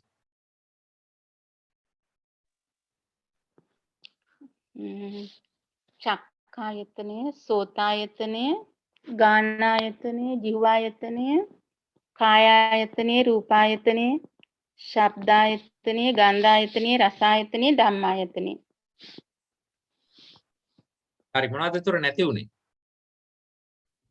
මන ආයතනය පොට්ටබ්බය. මන ආයතනය. තව එකක් ඕනනේ. පොට්ටබ්බය. මන ආයතනයි පොට්ටබ්බ ආයතනයි නැති වුණා. හරිද? හරි. මේ විදිහට හරි. සත්‍ය එක මොකක්ද එතන? දුක්ඛ සත්‍ය. දුක්ඛ සත්‍ය. very good. උපාදාන රූප 24. ඔව් දෙවෙනි පදේට එතකොට ප්‍රශ්නයක් නෑ නේද? ස්කන්ධ 5යි ආයතන ස්කන්ධ 5 කියනකොට නිර්වාණීය ස්කන්ධ විදින් මුක්තයි ආයතන 3යි මොනවද ඒ ආයතන 3? මන ආයතනයයි පොට්ටබ්බ ආයතනයයි ධම්මායතනයයි. ධම්මායතනයේට සුකුම රූප කීයක් තියෙනවද ඒකේ? අග්ගල කියන්න ඕනකෝ. එකයි. එකයි. මොකක්ද එක? ආපෝ.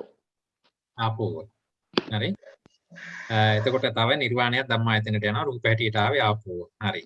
චෛතසික 52ක් යනවා. හරි. එතකොට ධාතු 9 කියන්න බලන්න.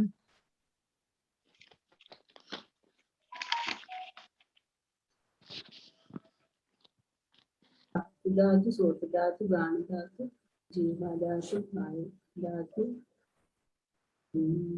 මොන චක්කු ධාතු මෙතන තියෙනවා? විඥාන ධාතු. චක්කු විඥාන. චක්කු විඥාන ධාතු. පඨවි කියන්න. තේජෝ වායෝ පොට්ටබ්බ ධාතුව පොට්ටබ්බ ධාතුවයි චක්කු විඥාන දිසිත චක්කු විඥාන ධාතුවයි සෝත විඥාන දිසිත සෝත විඥාන ධාතුව ගාන විඥාන ධාතුව ජීවහා විඥාන ධාතුව කාය විඥාන ධාතුව මනෝ විඥාන ධාතුව මනෝ ධාතුවයි ධම්ම ධාතුවයි හරිද එතකොට සප්ත විඥාන ධාතුවයි එතකොට එතන හත එනවා සිත 89 තියෙනකොට සප්ත විඥාන ධාතු වෙනවා මහා භූත රූප තියෙනකොට පොට්ටබ්බය එනවා ජෛතසිකයි නිර්වාණයයි ආපෝවයි තියෙන නිසා ධම්ම ධාතු වෙනවා එතකොට හරිනේ 7යි 8යි 9යි හරි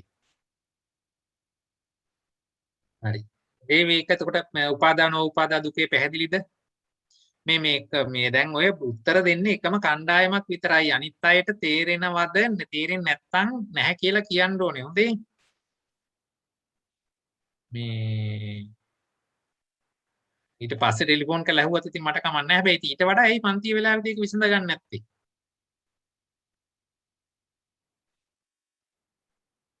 එහෙම නැත්නම් දැන් තේරිලා පස්සේ බලනකොට ආයෙ නොතේරුණා නා එහෙමනම් කමක් නැහැ හරි එතන මේක ආදිලබ්ධ දාම නිප්පදේශ දුකයක්. හරිද? හොඳයි. දැන් එහෙනම් ඊළඟ එකට යමු. අන්තිම එක නේද? මහාන්තර දුකේ අවසාන එක උපාදින්නා ධම්මා අනුපාදින්නා ධම්මා. ওই පද දෙකත් අපිට හම්බුණාද කලින්? එක එකදී හම්බුණා නේද? හරි බලමු.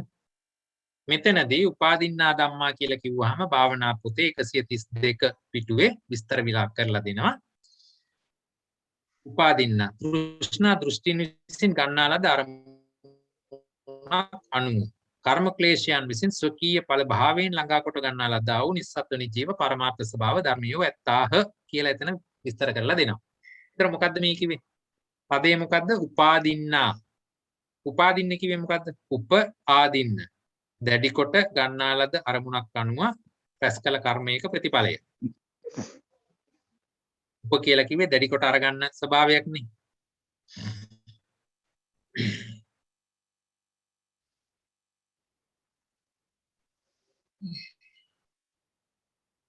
එතකොට දැඩි කොට අපි සාමාන්‍යයෙන් ගන්න ඉතින් තෘෂ්ණා දෘෂ්ටීන් ගෙන්නේ. එතකොට එවැනි ස්වභාවයකින් යුතුව කර්ම කරනකොට ඒක සාසව කර්ම කියලා දැන් මතක් වෙන්න ඕන නේද? ඒවා හැම එකම සාසවයි එතකොට නේ. මොකද ලෝකෝත්තර ධර්ම වෙන්න බෑනේ එතෙන්. මේ දුකේ හරි වැදගත්. ඊළඟට අනුපාදින්නා ධම්මා කියලා කිව්වහම එතකොට උපාදින්නා වලට මේ ටික අරන් ඉන්නේ අනුපාදින්නා කියලා ඉතුරු ඔක්කොම ටික අරගත්ත හැකි තෘෂ්ණා දෘෂ්ටීන් විසින් ගන්නාලද අරමුණක් අනුව කර්ම ක්ලේශයන් විසින් ස්වකීය ඵලභාවයෙන් ළඟා කොට නොගන්නාලද්දා වූ එක අනුපාදින්නා ධම්මා කියලා ගත්ත හැකි. හරි. දැන් එහෙනම් ඉස්සරහට යන්න කලින් කවුරු හරි දක්ෂ කෙනෙක් ඉන්නවද මේ උපාදින්නා ධම්මා කියන ගොඩට සිත් කීයක් එනවද කියලා කියන්න පුළුවන්? හරි. අමාරු නම් අපි ඉස්සරහට ගිහිල්ලා බලමු කොහොමද තව එකේ. ලෞකික විපාක සර් ලෞකික විපාක සිත් හැර සිත් 57ද? ඒ දෙවෙනි පදේට. දෙවෙනි පදේ. හරි. ලෞකික පළවෙනි පදේට ලෞකික සිත් 32. ලෞකික විපාක 32 විතරයි ඉන්නේ. අයි තෘෂ්ණා දෘෂ්ටීන් විසින් තෘෂ්ණා දෘෂ්ටීන් එතකොට ලෞකික පැත්තට. තෘෂ්ණා දෘෂ්ටීන් විසින් ගන්නාලා ධර්මයක්. ඔව් කර්ම ක්ලේශයන් විසින් ස්වකීය ඵල භාව. එතකොට ඒ කර්මයෙන් ඵල භාවයෙන් ලැබෙන්නේ මොනවද? විපාක සිත් ටිකයි කර්මජ රූප ටිකයි. මේ ටික අරගන්න ඕනේ එතෙන්ට එහෙමනම්. හරි. good. හොඳයි නික්කේප කාණ්ඩයේ මේකට අර්ථකථනය දෙනවා සාසවා කුසල කුසලානං ධම්මානං විපාකා කාමාවච ඡේදංක 1216 මම කියවන්නේ උපාදින්නා ධම්මා එట్లా ගන්නකො නික්කේප කාණ්ඩයේ පිටුව 452 උපාදින්නා ධම්මා ඡේදංක 1216 සාසවා කුසල කුසලානං ධම්මානං විපාකා එලින්ම දුන්නා සාසවා කුසල කුසලානං ධම්මානං විපාකා. එහෙනම් කාමාවචර රූපාවචර අරූපාවචර විතරයි. ස්කන්ධ හැටියට වේදනක්ඛන්தோ පෙය්‍යාලං විඥානක්ඛන්தோ යංච රූපං කම්මස්ස කතත්තා නාමද ස්කන්ධ තුනයි යංච රූපං කම්මස්ස කතත්තා නාමස්කන්ධ හතරයි හරිද එහෙනම් අනුපාදින්නා කිව්වත් ඒකේ අර්ථකථනය දීලා තියෙනවා සාසවා කුසල කුසල ධම්මා කාමාවචර රූපාවචර වේදනක්ඛන්தோ පෙය්‍යාලං විඥානක්ඛන්தோ ඒච ධම්මා කිරියා නේව කුසලා නා කුසලා නච කම්ම විපාකා යංච රූපං න කම්මස්ස කතත්තා අපරියාපන්නා මග්ගාච මග්ගඵලානිච අසංකතාද ධාතුයි මේ ධම්මා අනුපාදින්නයි දිග විස්තරයක් දීලා පළවෙනි එකට ආයත් නොවන හැම එකම දෙවෙනි එකට අරගත්තා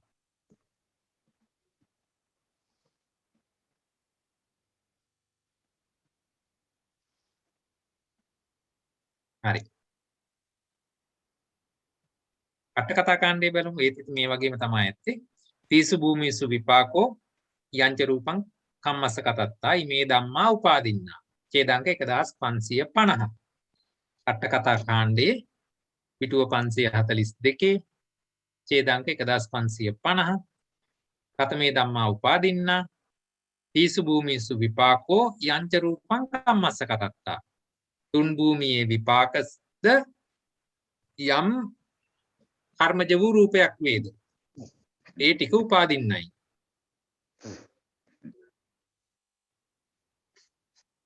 හරිනේ අනුපාදින්න කිව්වහම එනං ඊටු ටික තීසු භූමිසු කුසලං අකුසලං කිරියාව්‍යාකතං යංච රූපං න කම්මස්ස කතත්තා චත්තාරෝ මග්ගා අපරියාපන්නා දැන් මෙතන තීසු අන්න මට ඕනේ තැනට ආවා නෑ ඒක මං ඉස්සරහට අරගන්නම් හරි දැන් මේ විදිහට පළමු පදේ දෙවෙනි පදේ ඉස්සලා අපි අභිධේයාර්ථ බේරගෙන ඉන්නකො දැන් ඔන්න මේ විදිහට මේකේ දීලා දැන් මේක සාරාංශගත කරනවා මෙහිම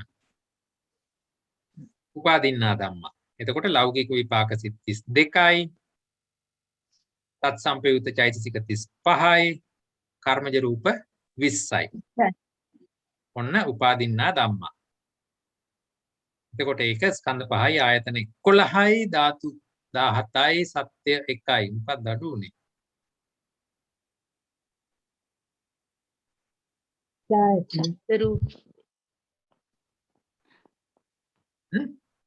සබ්දායතන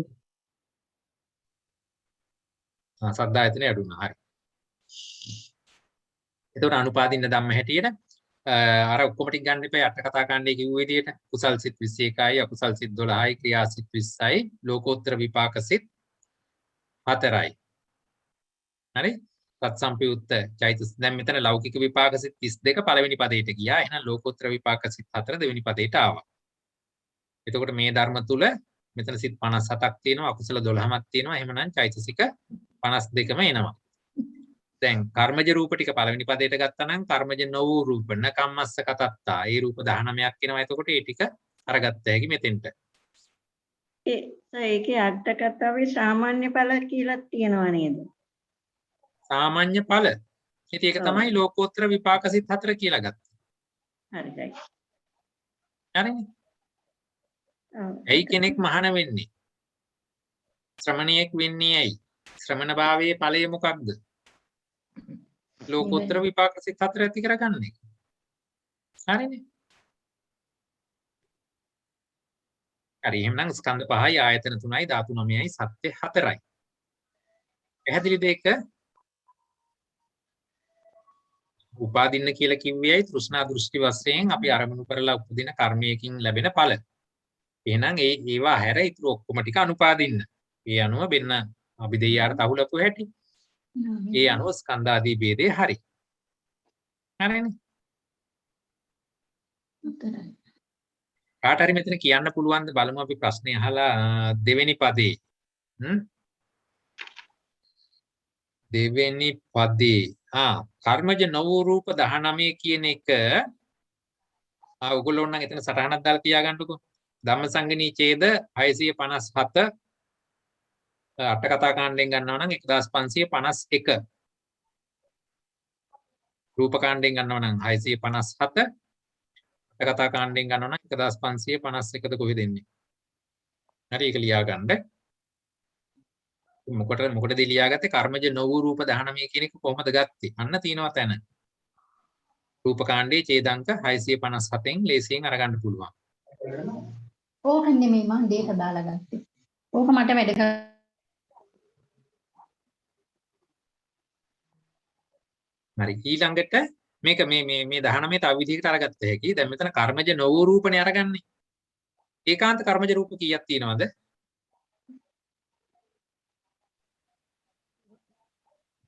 9යි. එහෙනම් ඒ මුළු රූප ගානේ ඒකාන්ත කර්මජ රූප 9 අඩු කළා නම් මෙතන 19ක් එන්න ඕන නේද? 28න් 9ක් ගියාම 19. එහෙමත් ඕනනම් හදත හැකි. හරි? මගේ ඊළඟ ප්‍රශ්නය. මෙතන සිත් ඔක්කොම තියෙනවා 57ක්. මනෝ විඥාන ධාතු මෙතන ධාතු 9ක් තියෙනවනේ. ධාතු 9 මනෝ විඥාන ධාතුව තියෙනවා. එතන සිත් කීයක් එනවද? හදන්න ටක් ගාලා හදන්න. දෙවෙනි පදේ ස්කන්ධාදී ભેදයේ ධාතු 9ක් එනවා. ඒ ධාතු 9 තුල මනෝ විඥාන ධාතුව තියෙනවා. මනෝ විඥාන ධාතුවට එතන සිත් කීයක් එනවද? 54යි. තව උත්සාහයක් ගන්න තව කෙනෙක්. ඔක්කොම ටික මනෝවිඤ්ඤාණ ධාතු. කනගාටුයි. අක්‍රියාසිත. ක්‍රියාසිත වලින් පංචද්වාර අයින් කරාම එතකොට කීය දෙන්නේ? 56යි. 56යි. මනෝ විඥාන ධාතුවට එතන සිත් 56ක් එනවා. ඒක පැහැදිලිද?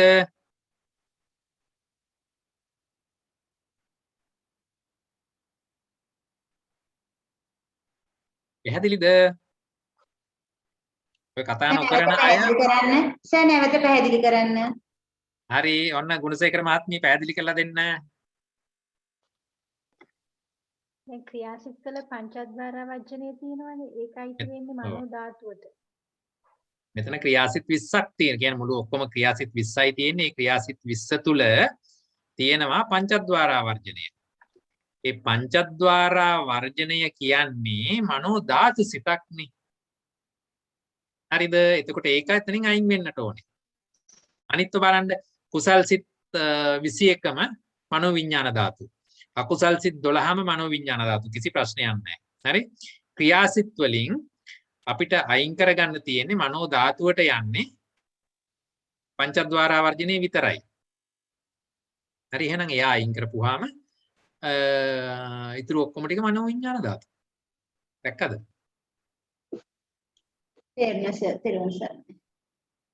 එතකොට අනිත් තියෙන චක්කු විඥාන ධාතු, සෝත විඥාන ධාතු, ලෞකික විපාක සිත්වල මෙතන තියෙන 32 තුල පළවෙනි පදේ. හරිනේ. මෙතන මම දන්නවා උතන තේරෙන්නේ නැති අය තව ගොඩක් පිරිසක් ඉන්නවා. හැබැයි ඒගොල්ලන්ගේ අර කටට ඉබ්බා දාලානේ ඉතින් මොකද කරන්නේ නේද? ඒ සබකෝලේ අයින් කරලා කතා කරන්න පුරුදු වෙන්න. එතකොට ඔයගොල්ලන්ට හරි ලේසියෙන් ඉගෙන ගන්න පුළුවන්. හරි. දැන් ඔන්න මං පොඩ්ඩක් ගැඹුරට යනවා. අපිට අට කතා කාණ්ඩයේ තිබුණේ මෙහෙමනේ. දැන් මේ බලන්නකො දැන් මෙතන අපිට අභිදේයාර්ථාව කුසල් සිත් 21ම. හරිද? දෙවෙනි පදේට අභිදේයාර්ථාව කුසල් සිත් 21. ඒ කියන්නේ චතු භූමික කුසල මෙතන අරන් තියෙනවා. මේ මුළු සිත් 57 තුල චතු භූමික කුසල තියෙනවා. හැබැයි ඒක අට කතා කාණ්ඩයේ විස්තර කළේ කොහොමද? තීසු භූමීසු කුසලං කියලා පටන් අරගෙන චත්තාරෝ මග්ගා පරියාපන්නා කියලා ඊළඟට කිව්වා. වෙනසක් තියෙනවද ඒක? කලින් මම අර ඡේදයක් කියවන්න කිව්වා දෙපාරක්. මතකද? එතන කොහොමද තිබුණේ? ඡේදං කීයද? 1549ද අපි කියුවේ. යන්න ආපහු ඡේද 1549ට බලන්න මොකක්ද එතන තිබුණේ කියලා.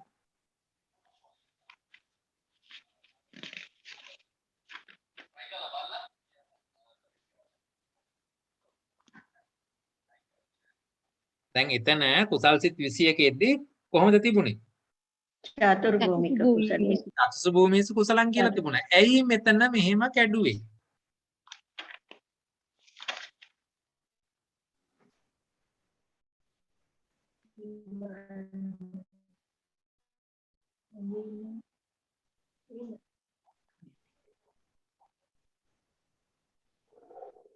හිතන්නකෝ බලන්න ඇයි මෙහෙම කඩලා තියෙන්නේ කියලා.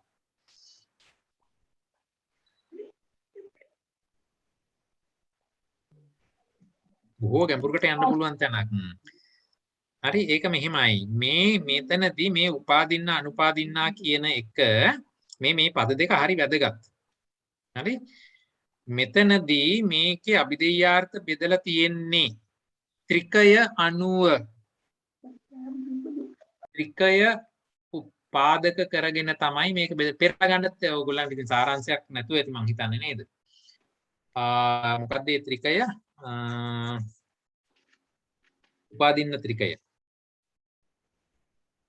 කොලේ ඉස්සරහා තියෙනවා කොලයක් ඉස්සරහා තියෙනවද මං කියලා තියෙන්නේ කොලයක් අරගෙන ඉන්න කියලා හැමතිස්සෙම පෑනකුයි පෙන්සලක් හරි අරගෙන ලියා ගන්න. ත්‍රිකය පළවෙනි පදේ මොකද්ද? උපාදින්න ත්‍රිකය පළවෙනි පදේ මොකද්ද? ලියන්න. උපාදින්නු පාදානීයා ධම්මා. හරිද? දෙයක් එනවා. උපාදින්නු පාදානීයා ධම්මා කියන පදේ අභිධේයාර්ථ මතකද? මං කියන්නම් ඔයගලන්ට මතක නැත්නම් ලෞකික විපාක සිත් 32යි තත්සම්පයුක්ත චෛතසික 35යි කර්මජ රූප 20යි. ලියා ගන්නකො දැන්. උපාදින්නු පාදානීයා ධම්මා කියන පළවෙනි පදය ලියලා ඉස්සරහින් ලියා ගන්න 32යි 35යි 20යි. මොනවද 32? ලෞකික විපාක සිත් 32යි තත්සම්පයුක්ත චෛතසික 35යි කර්මජ රූප 20යි. හරි යටින් ලියා ගන්න දෙවෙනි පදය අනුපාදින්නු පාදානීයා ධම්මා. හරිද? එතෙන්ට මොනවද එන්නේ?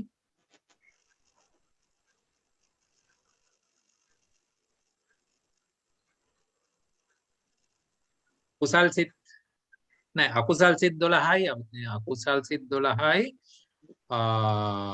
අකුසල් සිත් 12යි ලෞකික කුසල් 17යි ක්‍රියාසිත 20යි.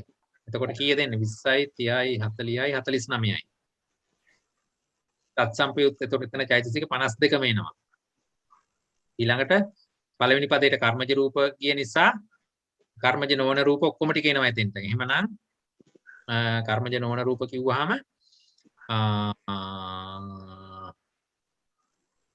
චිත්තජ 17යි ඍතුජ 15යි ආහාරජ 14යි.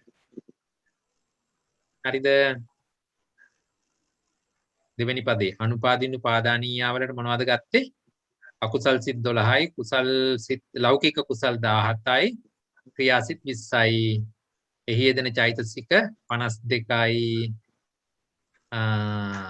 කර්මජ නොවන රූප 19යි නේද අපි කලින් එකේ ගත්තේ. ඔව් කර්මජ නොවන රූප 19යි. හරිනේ. ඒ මොකද්ද දෙවෙනි පදේට?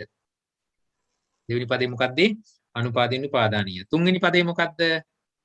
තුන්වෙනි පදේ කියන්න බලන්න. බිඳුවට මතක නැතුව වෙන්න බෑනේ. අනුපාදින්න අනුපාදානියා ධම්මා. හරි මොනවද අභිධේයාර්ථ? ලෝකෝත්තර කුසලසිත 4යි විපාකසිත 4යි චෛතසික 36යි නිර්වාණය. හරි. ඒ කියන්නේ ලෝකෝත්තර ධර්ම ටික තුන්වෙනි පදේට ආවා. දැන් ඒක ලියා ගන්නකො. අනුපාදින්නු පාදානීයාද අනුපාදින්නු අනුපාදානීයා ධම්මා තුන්වෙනි පදය. ඒකට එන්නේ ලෝකෝත්තර සිත් 8යි තත්සම්පයුක්ත චෛතසික 36යි නිර්වාණයයි. හරිද?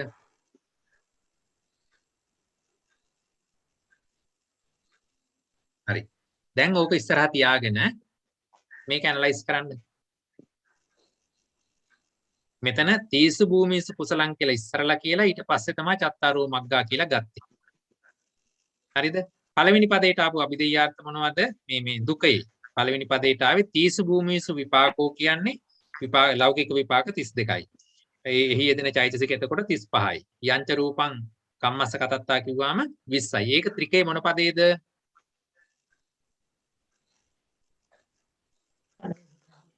පළවෙනි පදේ.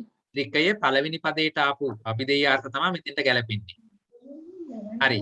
ත්‍රිකයේ දෙවෙනි පදයට ආපු අභිධේයාර්ථ නොවේද මේ දෙවෙනි තුන්වෙනි පද දෙකට ආපු අභිධේයාර්ථ නොවේද මේ දෙකට කඩලා තියෙන්නේ දෙවෙනි පදේ හැටියට. ඔව්.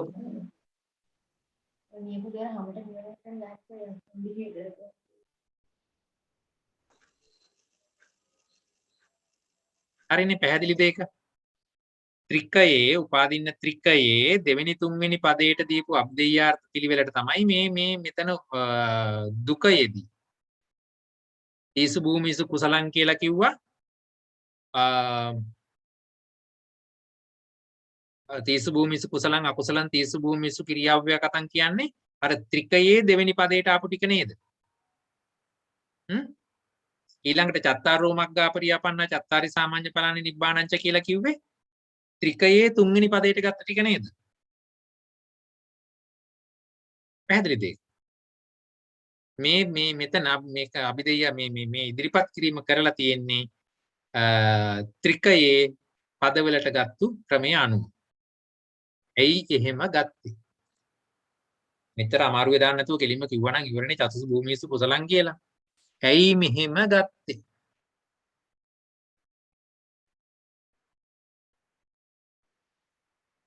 මට තේරෙන විදිහට මම කියලා දෙන්නම්. හරි සාකච්ඡා කරන්න පුළුවන් ඔයගොල්ලන්ට. මේ බලන්නකෝ. කර්මයේ ලෙස ගැනෙන ධර්මතා 22ක් තියෙනවා.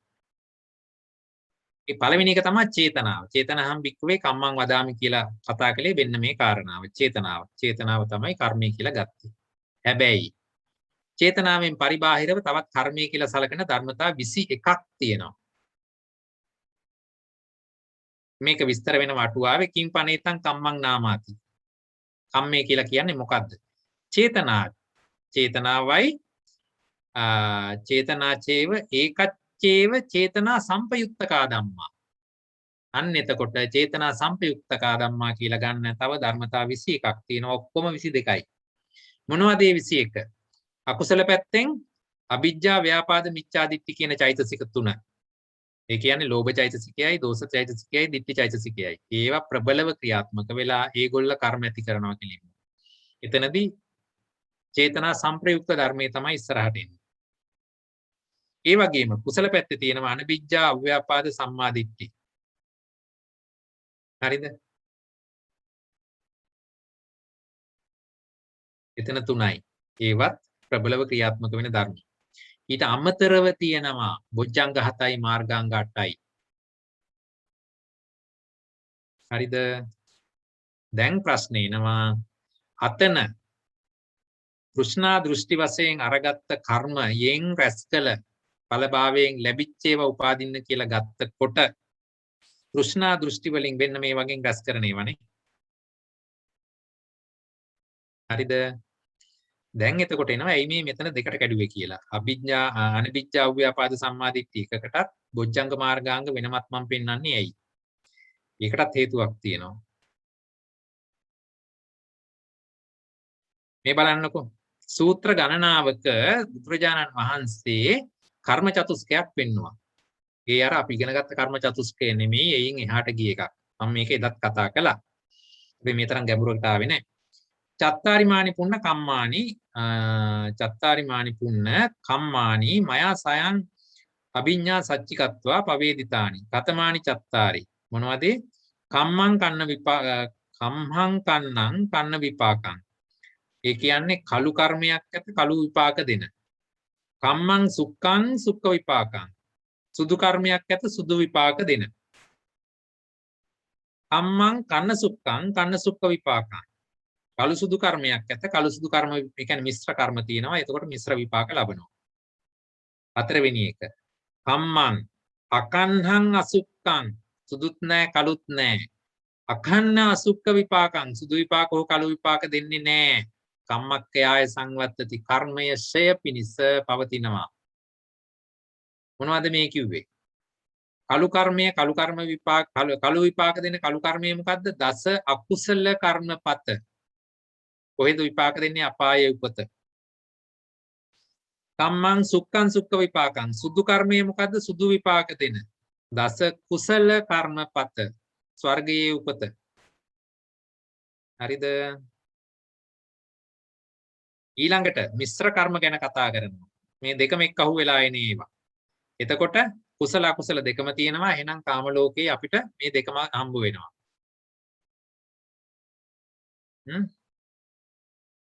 හරි.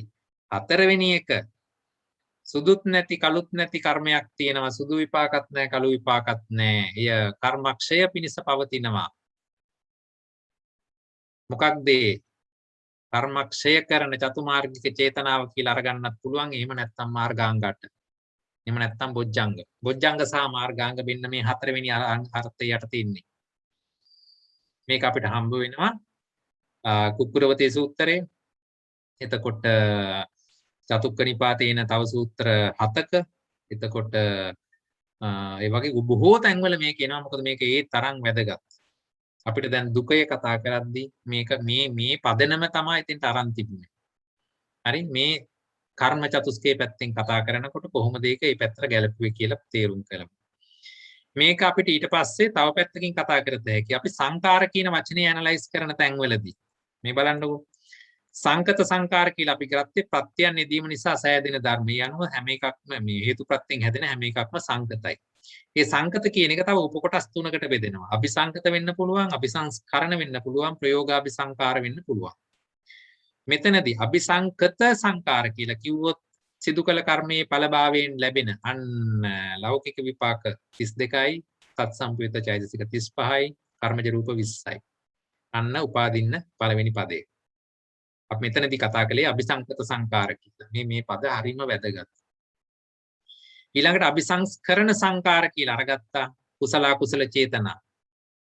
අකුසල ටිකයි ලෞකික කුසල 17යි. අන්න අර දෙකට කඩලා පෙන්නුවේ වෙන්න මේවා. විපාක උපදවන ධර්ම ටික මෙතනදී අபிසංස්කරණ කියලා අරගත්තා. නෝපාදා මොනවාද අනුපාදින්න ධර්මයේ කීරි මෙතන ක්‍රියාසිත කවු කරලා පෙන්නුවා. ඊළඟට හතරවෙනි එක ප්‍රයෝගාபிසංකාර. වීර්ය වඩා නිවන පිණිස සිදු කරන සංකාර. අන්න සප්ත බොජ්ජංගයි මාර්ගාංගයි. හරිනේ. දැන් දැක්කනේ ඒක ඇයි මේ ඡේදය මේ විදිහට කඩලා පෙන්නුවේ? එතන විශේෂ හේතු තියෙනවා. ඒ අනුව තමයි ඒක මේ විදිහට පෙන්වන්නේ. හරි? ඔව්. අන්තිම එක ඥාන සම්ප්‍රයුක්ත කුසල් සිත් වලින් විදර්ශනා වඩනකොට එකක් වෙන්න පුළුවන්ද? මෙතනද? ඔව්. නෑනේ ඥාන සම්ප්‍රයුක්තක මෙතන දෙවෙනි අபிසංස්කරණ සංකාර වලට නේ දැන් ඒ නිසා තමයි මෙතෙන්ට කෙලිම මේ බොජ්ජංගයි මාර්ගාංගයි වෙනම අරගත්තේ කර්මයේ ලෙස ගැන නේ වගේ එක වෙනම පෙන්වන්නේ ඒකයි. හරිද? ඒ නිසා තමයි මෙතනදී මේක මේ විදිහට පෙන්වන්නේ. පැහැදිලිද ඒක? ඒ අනුව මේ ධම්මසංගණී යමක් අපි මෙහෙම කරනවා නම් ඒක ඒ විදිහට ලස්සනට දීලා තියෙනවා. ඒ හැම තැනකටම අවධානය යොමු කළොත් ලুকু ගැඹුරකට යන්න පුළුවන්. මමත් ඉගෙන ගන්න කාලේ ඕවා ඉගෙන ගත්තේ නැහැ. මේ කාලේ මෙච්චර ඇනලයිස් කරලා උගන්නන සිරිතක් තිබුණෙත් නැහැ. අපිට ඒ තරම් දැනුමක් තිබුණෙත් නැහැ. නමුත් ඊට පසු කාලේ වෙනවා කියවනකොට තමයි ඒක හම්බ වෙන්නේ. ඒ වගේ ලොකු වැදගත්කමක් තියෙනවා. හරි එහෙමනම් දැන් අපිට මේකේ මහාන්තර දුකේ ඉවරයි. අපිට තව පැය භාගයක් තියෙනවා නේද? සමාවෙන්න මංගාව තියෙන අභිධර්ම විපස්සනා භාවනා පොතේ 132 පිටුවයි 133 පිටුවයි මම හිතන්නේ ප්‍රින්ටින් මිස්ටේක් එකක් තියෙනවා. ඒකේ දාලා තියෙන්නේ උපාදින්නා ධම්මා නෝ උපාදින්නා ධම්මාති කියලා. අනුපාදින්නා ධම්මා නෙමෙයි. මට ඒ පිටු දෙක ගාව තියෙන පොතේ පොඩ්ඩක් පෙන්වන්න පුළුවන්ද? නෑ ඒක මයික් ළඟ තියෙන්නේ නෝ උපාදින්නා තමයි. ඒක අනුපාදින්නා කිව්වට කමක් නෑ. එතකොට මේ අභිදේයාර්ථ වල ඒ 72 ඡේදේ නේද ඔබතුමිය කියන්නේ? ඔව්. ඒ 72 ඡේදයේදී ජරත අනිච්චතා දෙක අරගන්න. එතන ලියාගන්න යටින් ධම්මසංගණී ඡේද 657ට අනුව කියලා. ඒ අර ආහාරජ රූප 1 2 3 4 5 වෙනි පේළියේ ඡේදාංක කියන්නේ පිටුව 133 ඡේදාංක 72 5 වෙනි රූල. එතන තියෙනවානේ ආහාරජ රූප තුදුසද කියන තැන කාකපාදයක් දාලා ලියාගන්න ජරතා අනිච්චතාද කියලා ලියාගන්න.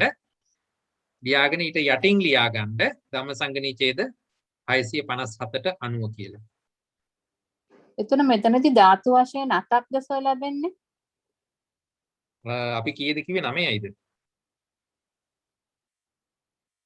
මොකද්ද මේ දුකය? උපාදින්න දුකය. ධාතු 9ක් වෙනව නේද එතන? 7යි 8යි. ඔව්. මෙතන තියෙන්නේ ධාතු වශයෙන් 8කි කියලා. ආපහු ගණන් හතර බලන්න මෙතන 9 කොහමද ආවේ කියලා. 9 ආවේ සප්ත විඥාන ධාතු තියෙනවා. ධම්ම ධාතු තියෙනවා 7යි 8යි. හදන්න බෑන කවුරු හරි. ධාතු කීයක් එනවද කියලා? රූප ධාතු, ශබ්ද ධාතු, ගන්ධ ධාතු, රස ධාතු, පොට්ටබ්බ ධාතු 5යි. හරි? ඒ ටික එනවද එතන? හරිද? ඔව්. හරි. හරි ඊට පස්සේ ධම්ම ධාතු. ධම්ම ධාතු තියෙනවා. හරි. තව මනෝ ධාතු තියෙනවා. මනෝ විඥාන ධාතු. මනෝ ධාතු, මනෝ විඥාන ධාතු දෙක තියෙනවා. හරි. එච්චරද තියෙන්නේ? තවම කවුරු හරි කෙනෙක් ඉන්නේ නැද්ද? කර්මජ රූප සතෙන් ටික අතර චක්කුසෝත ගාන ජීවහ කායයෙන් කියන සංසිත් අකුසල්සිත විඥාන ධාතුවට යනවා. ක්‍රියාසිත විඥාන ධාතුවට. කොට චෛතසික ධම්ම ධාතු. නෝරුප එයි මම මෙතන 9ක් ගත්තේ. නේද? 8යි. මනෝ ධාතු, ධම්ම ධාතු, මනෝ විඥාන ධාතු 3යි.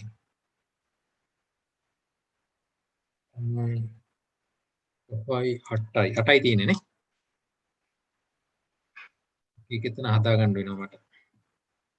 8ක්. ඔව් එතන 8යි තියෙන්නේ. ඒ අනුව මගේ මෙතන 9 කියන එක වැරදි. ඔමින්ද බණ්ඩ හදා ගන්න පුළුවන්ද බලමු. 8යි. දැන් හරි දැන් ධාතු මෙතන ධාතු 8යි එන්න ඕනේ. හරි මේ විදිහට ඒක ගලප ගන්න. සර් මෙතන ස්කන්ධක් තියෙන්නේ 7යි කියලා දාලා. ස්කන්ධ කීයද? ආයතන කියන්නේ 7ක් කියලා දාලා. මොනවාද ආයතන 7ක් තියෙන්නේ? මම කොහෙන්ද මේක ගත්තේ? කොපි පේස්ට් එකක් වරද්දලාද? ස්කන්ධ 5යි ආයතන වශයෙන් 7යි. ඉතින් ආයතන 7ක් තියෙනවනේ ඉන්න. මොනවද තියෙන්නේ? රූප ආයතන, සද්ද ආයතන, ගන්ධ ආයතන, රස ආයතන, පොට්ටබ්බ ආයතන. මන ආයතනයයි. මන ආයතනයයි. ධම්මයි. මන ආයතන, ධම්ම ආයතන. ආයතන 7යි. 7යි. මෙතන මම කොපි පේස්ට් කරලා වැරදි. අනිත්වත් බලන්න හරිද කියලා. ස්කන්ධ 5 හරි නේද? ස්කන්ධ 5 හරි. ඒකට ආයතන 7ක් වෙන්න ඕන නේ. වෙන ධාතු 8ද? ඔව් ධාතු 8 දැන් හැදුවා. සත්‍ය 4ද? සත්‍ය 4ද? සත්‍ය 4. දුක්ඛ තියෙනවා, සමුදය තියෙනවා, නිරෝධ තියෙනවා, මාර්ග තියෙනවා. හරි. ඔය එතකොට මෙතන ආයතන වශයෙන් 7ක් කියලා වෙන්න ඕන නේද? දැන් අර ඔයගොල්ලෝ හදන්නේ නැහැ වගේ මමත් ඒවා කොපි පේස්ට් කරනවා ටට්ටක් ගාලා මේ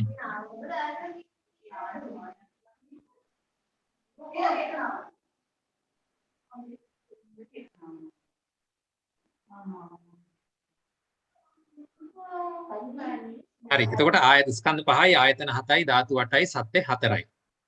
හරිනේ. මේවා ඔයගොල්ලෝ ගෙදරදී හදන්න හදලා වැරද්දක් තිබුණොත් කරුණාකරලා මටත් කියන්න.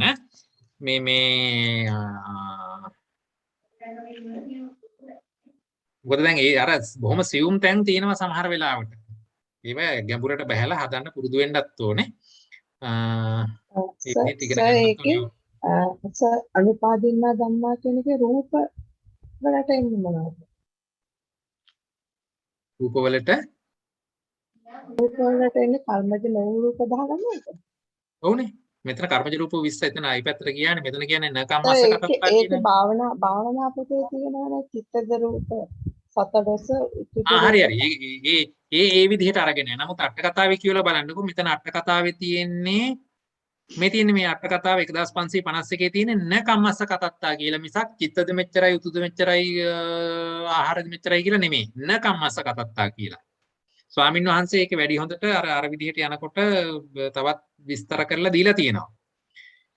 නමුත් ඒක පහසුවෙන් අරගන්න පුළුවන් නකම්මස්ස කතත්තා කියලා මෙතෙන්ට අරගත්ත හැකි. මොකද ඒක අපිට මේකක් එක්ක ගලපන්න පුළුවන් නේ. මොකද්ද මේ ඡේදයක් එක්ක ගලප ගන්න පුළුවන් එතකොට නේ. රූප කාණ්ඩයේ තියෙන ඡේදයක් එක්ක ගලපන්න පුළුවන් වෙනවනේ. හරිනේ එතකොට. හරි. එතකොට එහෙනම් ඔන්න දැන් මොනවද මහාන්තර දුකේ අවසానයි. අපි එහෙමනම් ඊළඟට පටන් ගනිමුද මේ මොකක්ද ඊළඟට තියෙන්නේ? මහාන්තර දුකය.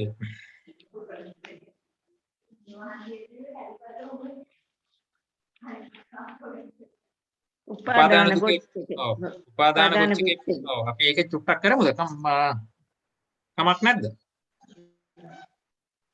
නැත්තම් ලබන සතියේ තියන්නත් පුළුවන්. ඕනේ කමට කමන්න වෙලාව තියෙනවා අපිට. හරි උත්තර දෙන්නේ නැහැ කියන්නේ පොඩ්ඩක් මහන්සි වගේ. අපි එහෙමනම් ඒක ලබන සතියේ කරමු. අපි දුවන්න හදිස්සිත් නැහැ. ඉතින් ඒක නිසා හැමින් කරන්න පුළුවන්. හරි එහෙමනම් අද දවසේ පාඩමේ චුට්ටක් කලින් වුණත් මම නවත්තන්නම් එහෙමනම්. වෙන මොන හරි ප්‍රශ්න නැහැ නේ? අර සංප්‍රයුක්ත ධර්මය අරිදා එක්ස්ප්ලেইন කරානේ. ඔව්. මේ ඒක පොඩ්ඩක් කියලා දෙන්න පුළුවන් සර් ඒක පොඩ්ඩක් අර මේ අනුලෝම ප්‍රතිලෝම ක්‍රමය මොකද්ද අර අනුලෝම ප්‍රතිලෝම විදියට සංප්‍රයුක්ත කියලා දුන්නා නේද සර්? සතර සංප්‍රයෝග ලක්ෂණ. ඔව්. සතර සංප්‍රයෝග ලක්ෂණ කොහෙද තිබුණේ? මෙතන. හරිනේ. දැන් හරි මෙතනදී දැන් කවුරු හරි කිව්වොත් ඒක උපාද ඒකාලම්බන විතරක් ඇති කියලා චිත්තචෛතසික සංප්‍රයෝග බව කියන්නේ ඒක කොහොමද එහෙම නෙමෙයි කියන්නේ. දැන් මෙහෙමනේ. දැන් ඒක උපාද කියලා කිව්වහම එකට උපදින ධර්ම තියෙනවා. මම අර අනිත් එකෙන් යන්න එක ලේසි වෙයිනේ. මේකනේ. දැන් ඒක උපාද කියලා මේ ලක්ෂණේ විතරක් කිව්වහම ඇද්ද කියලා කිව්වොත් අපිට අහන්න වෙනවා සමාවෙන්න මෙතන කර්මජ සහ චිත්තජ රූපයොත් ඒක උපාද තමයි. සිතක් ඇති වෙනකොට ඒ නාම ධර්ම සමග කර්මජ හා චිත්තජ රූපයොත් ඇති වෙනවම තමයි. උපාදක්ෂණයේදී මේ දෙකක් තියෙනවානේ. ඒ නිසා ඒක උපාද විතරක් වුණ මදි. එතකොට එහෙනම් මේ කර්මජ සහ චිත්තජ රූප අයින් කරන්න අපි කරපු දේ ඒක නිරෝධ කියලා අරගත්තා. හරිද? එතකොට ඒක නිරෝධ වෙනවා නම් කර්මජ චිත්තජ රූපය ක්ෂණ 17ක් ඉස්සරහට දුවනවානේ. ඒ නිසාවෙන් එහෙම ගත්ත ගමන් ඒක නැති වෙයි කියන අදහසෙන් අපි කර්මජ හා චිත්තජ රූප වල සංප්‍රයුක්ත බව අයින් කරගන්න ඕන නිසා ඒක නිරෝධ කියලා ගත්තා. හැබැයි එතකොට තව අතුරු ප්‍රශ්නයක් එනවා. මොකද ඒක උපාද වෙලා ඒක නිරෝධ වෙන රූප ධර්ම දෙකක් තියෙනවා විඤ්ඤාති රූපයෝ. හරිනේ විඤ්ඤාති රූප දෙකද සිත සමගම පෙරලෙනවා. හරි? ඒ නිසාවෙන් ඒක උපාද සහ ඒක නිරෝධ විතරක් මදි. ඒ නිසාවෙන් අපිට ඒකාලම්බන කියන පදේ අරගෙන ඒක වැළැක්වුවා. මොකද රූප ධර්ම කිසි වෙලාවක ආරම්මන අරගන්නේ නැහැ. ඒවා අනාරම්මනයි. ඒ නිසා ඒකාලම්බන කියලා කිව්වහම අරමුණු අරගන්නේ නාම ධර්ම පමණයි. ඒ කියන්නේ චිත්තචෛතසිකය විතරයි. අන්න එතකොට එහෙනම් වැඩේ හරි කියන පදනමෙන් අපි විඤ්ඤාත රූප ටික අයින් කරගන්න ඕන නිසා අරගත්තා. එතකොට තව කෙනෙක් තව ප්‍රශ්නයක් අහන්න පුළුවන්කම තිබුණා. එතකොට දැන් අවිනිබ්බෝග රූපවලත් ඒක උපාද ඒක නිරෝධ තියෙනව නේද කියලා. සුද්ධාෂ්ටකයක් ඇති වෙද්දී ඒ එතන තියෙන අංග 8 ඒගොල්ලත් ඒක උපාදයි ඒක නිරෝධයි. චිත්තක්ෂණ 17ක් දුවන එක වෙනම කතන්දරයක්. නමුත් ඒක උපාද ඒක නිරෝධ කියන අර්ථකථනයට සමාන හරියනවානේ. නමුත් ඒකාලම්බන කියලා ගත්තාම ඒකත් අයින් වෙනවා. හරි? එතකොට මේ කියන ලක්ෂණ තුනෙන්ම හරියට තියෙනවා නම් ඒක උපාද වෙලා ඒක නිරෝධ වෙලා ඒකාලම්බන හැටියට තියෙනවා නම් එතකොට අපිට අරගත්ත හැකි ඒක වත්තුකයි කියන එකත් එතෙන්ට තියෙනවා කියලා. හරිද? ඒ අනුව සර් ඒකුප්පාද ඒකාලම්බනයි කිව්වම එතන චිත්තචෛතසික විතරයි නේද? ඒකුප්පාද ඒකාලම්බන. දැන් මේක ප්‍රතිලෝමයේ එනකොට ඔයාලට පෙනී එක එහෙම නැහැ කියලා. ඒකාලම්බන කිව්වම ඔක්කොම රූප ටික යනවා. ඒකුප්පාද වෙලා ඒකාලම්බන වුණොත්.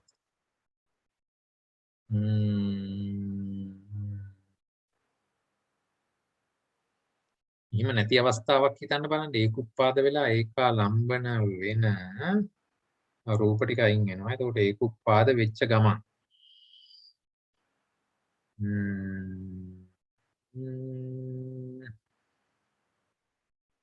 ඔව් නාම ධර්ම ගැන විතරක් කිව්වොත් ඒ තර්කය හරි. නමුත් මේක ගොඩනගලා තියෙන විදිහ ඊට වඩා ගැඹුරකට යනවා. මොකද වෙනත් කරුණුත් පැහැදිලිව ඍජුවම අයින් කරමින් යන ක්‍රමවේදයක් මෙතන තියෙන්නේ. ඒකස අපේ දැනුමෙන් තේරෙන්නේ නැතුව එත් මම හිතන්නේ. සමහර විට වෙන්න පුළුවන්. දැන් මමත් මේක ඇනලයිස් කරද්දි තමයි තේරුනේ හත් තියෙන්නේ මේක මේ තරම් දුරකට යනව නේද කියලා.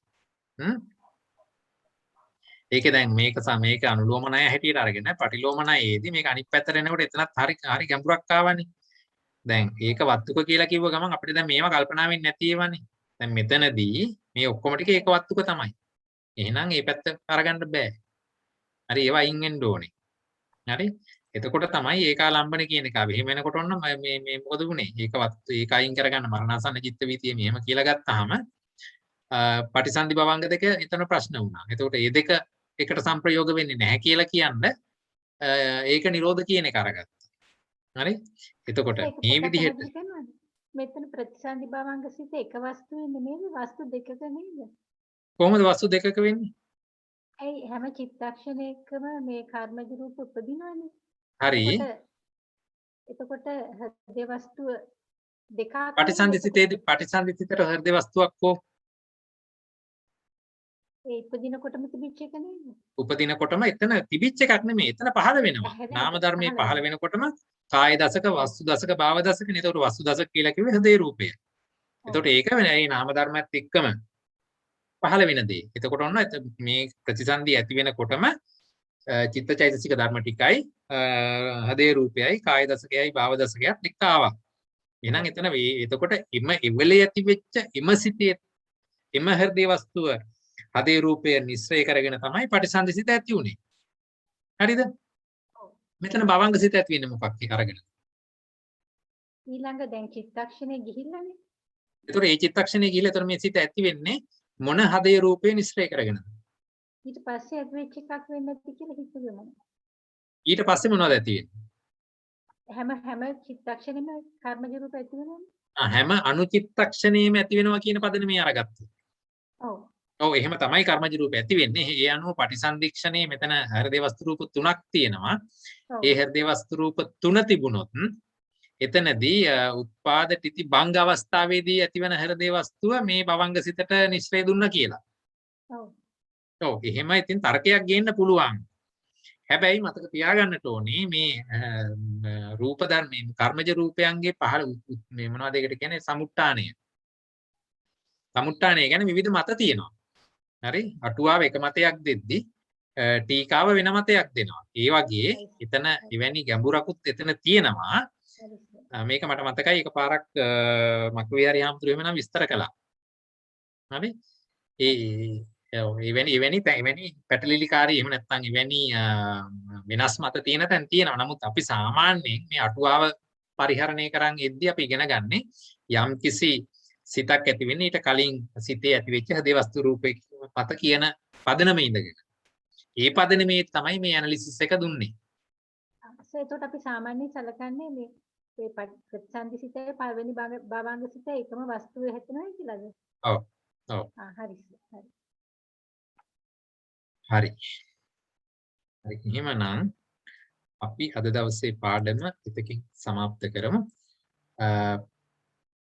මෙතෙක් වේලා අපි අභිධර්ම පාඩමක යෙදিলা මේ රැස් කරගත්තු සියලුම කුසලය මේ ශාසනය ආරක්ෂා කරන්නා වූ සම්‍යක් දෘෂ්ටික දෙවි දේවතාවුන්ටත් මේ ධර්මය රැකලා අපිටත් ඉගෙන ගන්න තරමට ගෙනත් දීපු මහා සංඝරත්නයටත් ප ဋ ාණ ධම්ම සභාව වෙනුවෙන් සියලුම ස්වාමින් වහන්සේලාට අපිට අනුශාසනා කරන ගුරුවරුකම් දෙන සියලුම ස්වාමින් වහන්සේලාට මේ තාක්ෂණය අපිට ලබා දීලා මේ Zoom තාක්ෂණය අප වෙත ලබා දීලා බරපැන ධර්මී විවිධ අප පුහුණු කරමින් අපිට උපකාර කළ ඒ සුපින්වත් හැම දෙනාටමත් පොදුවේ ඔබ අප හැම වෙනුවෙන් මියගිය ඥාතීන්ට ගුරුවර දෙමාපියන්ට ඔබ අප හැම දෙනාටමත් මේ සියලු කුසලය අමා මහ නිර්වාණය පිණිසම උපනිශ්‍රේ වේවා හේතු වාසනා වේවා කියලා ප්‍රාර්ථනා කරමු. සාදු සාදු සාදු.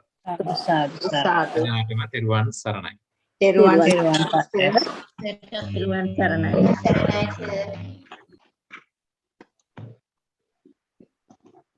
Terima kasih. තෙරුවන් සරණයි.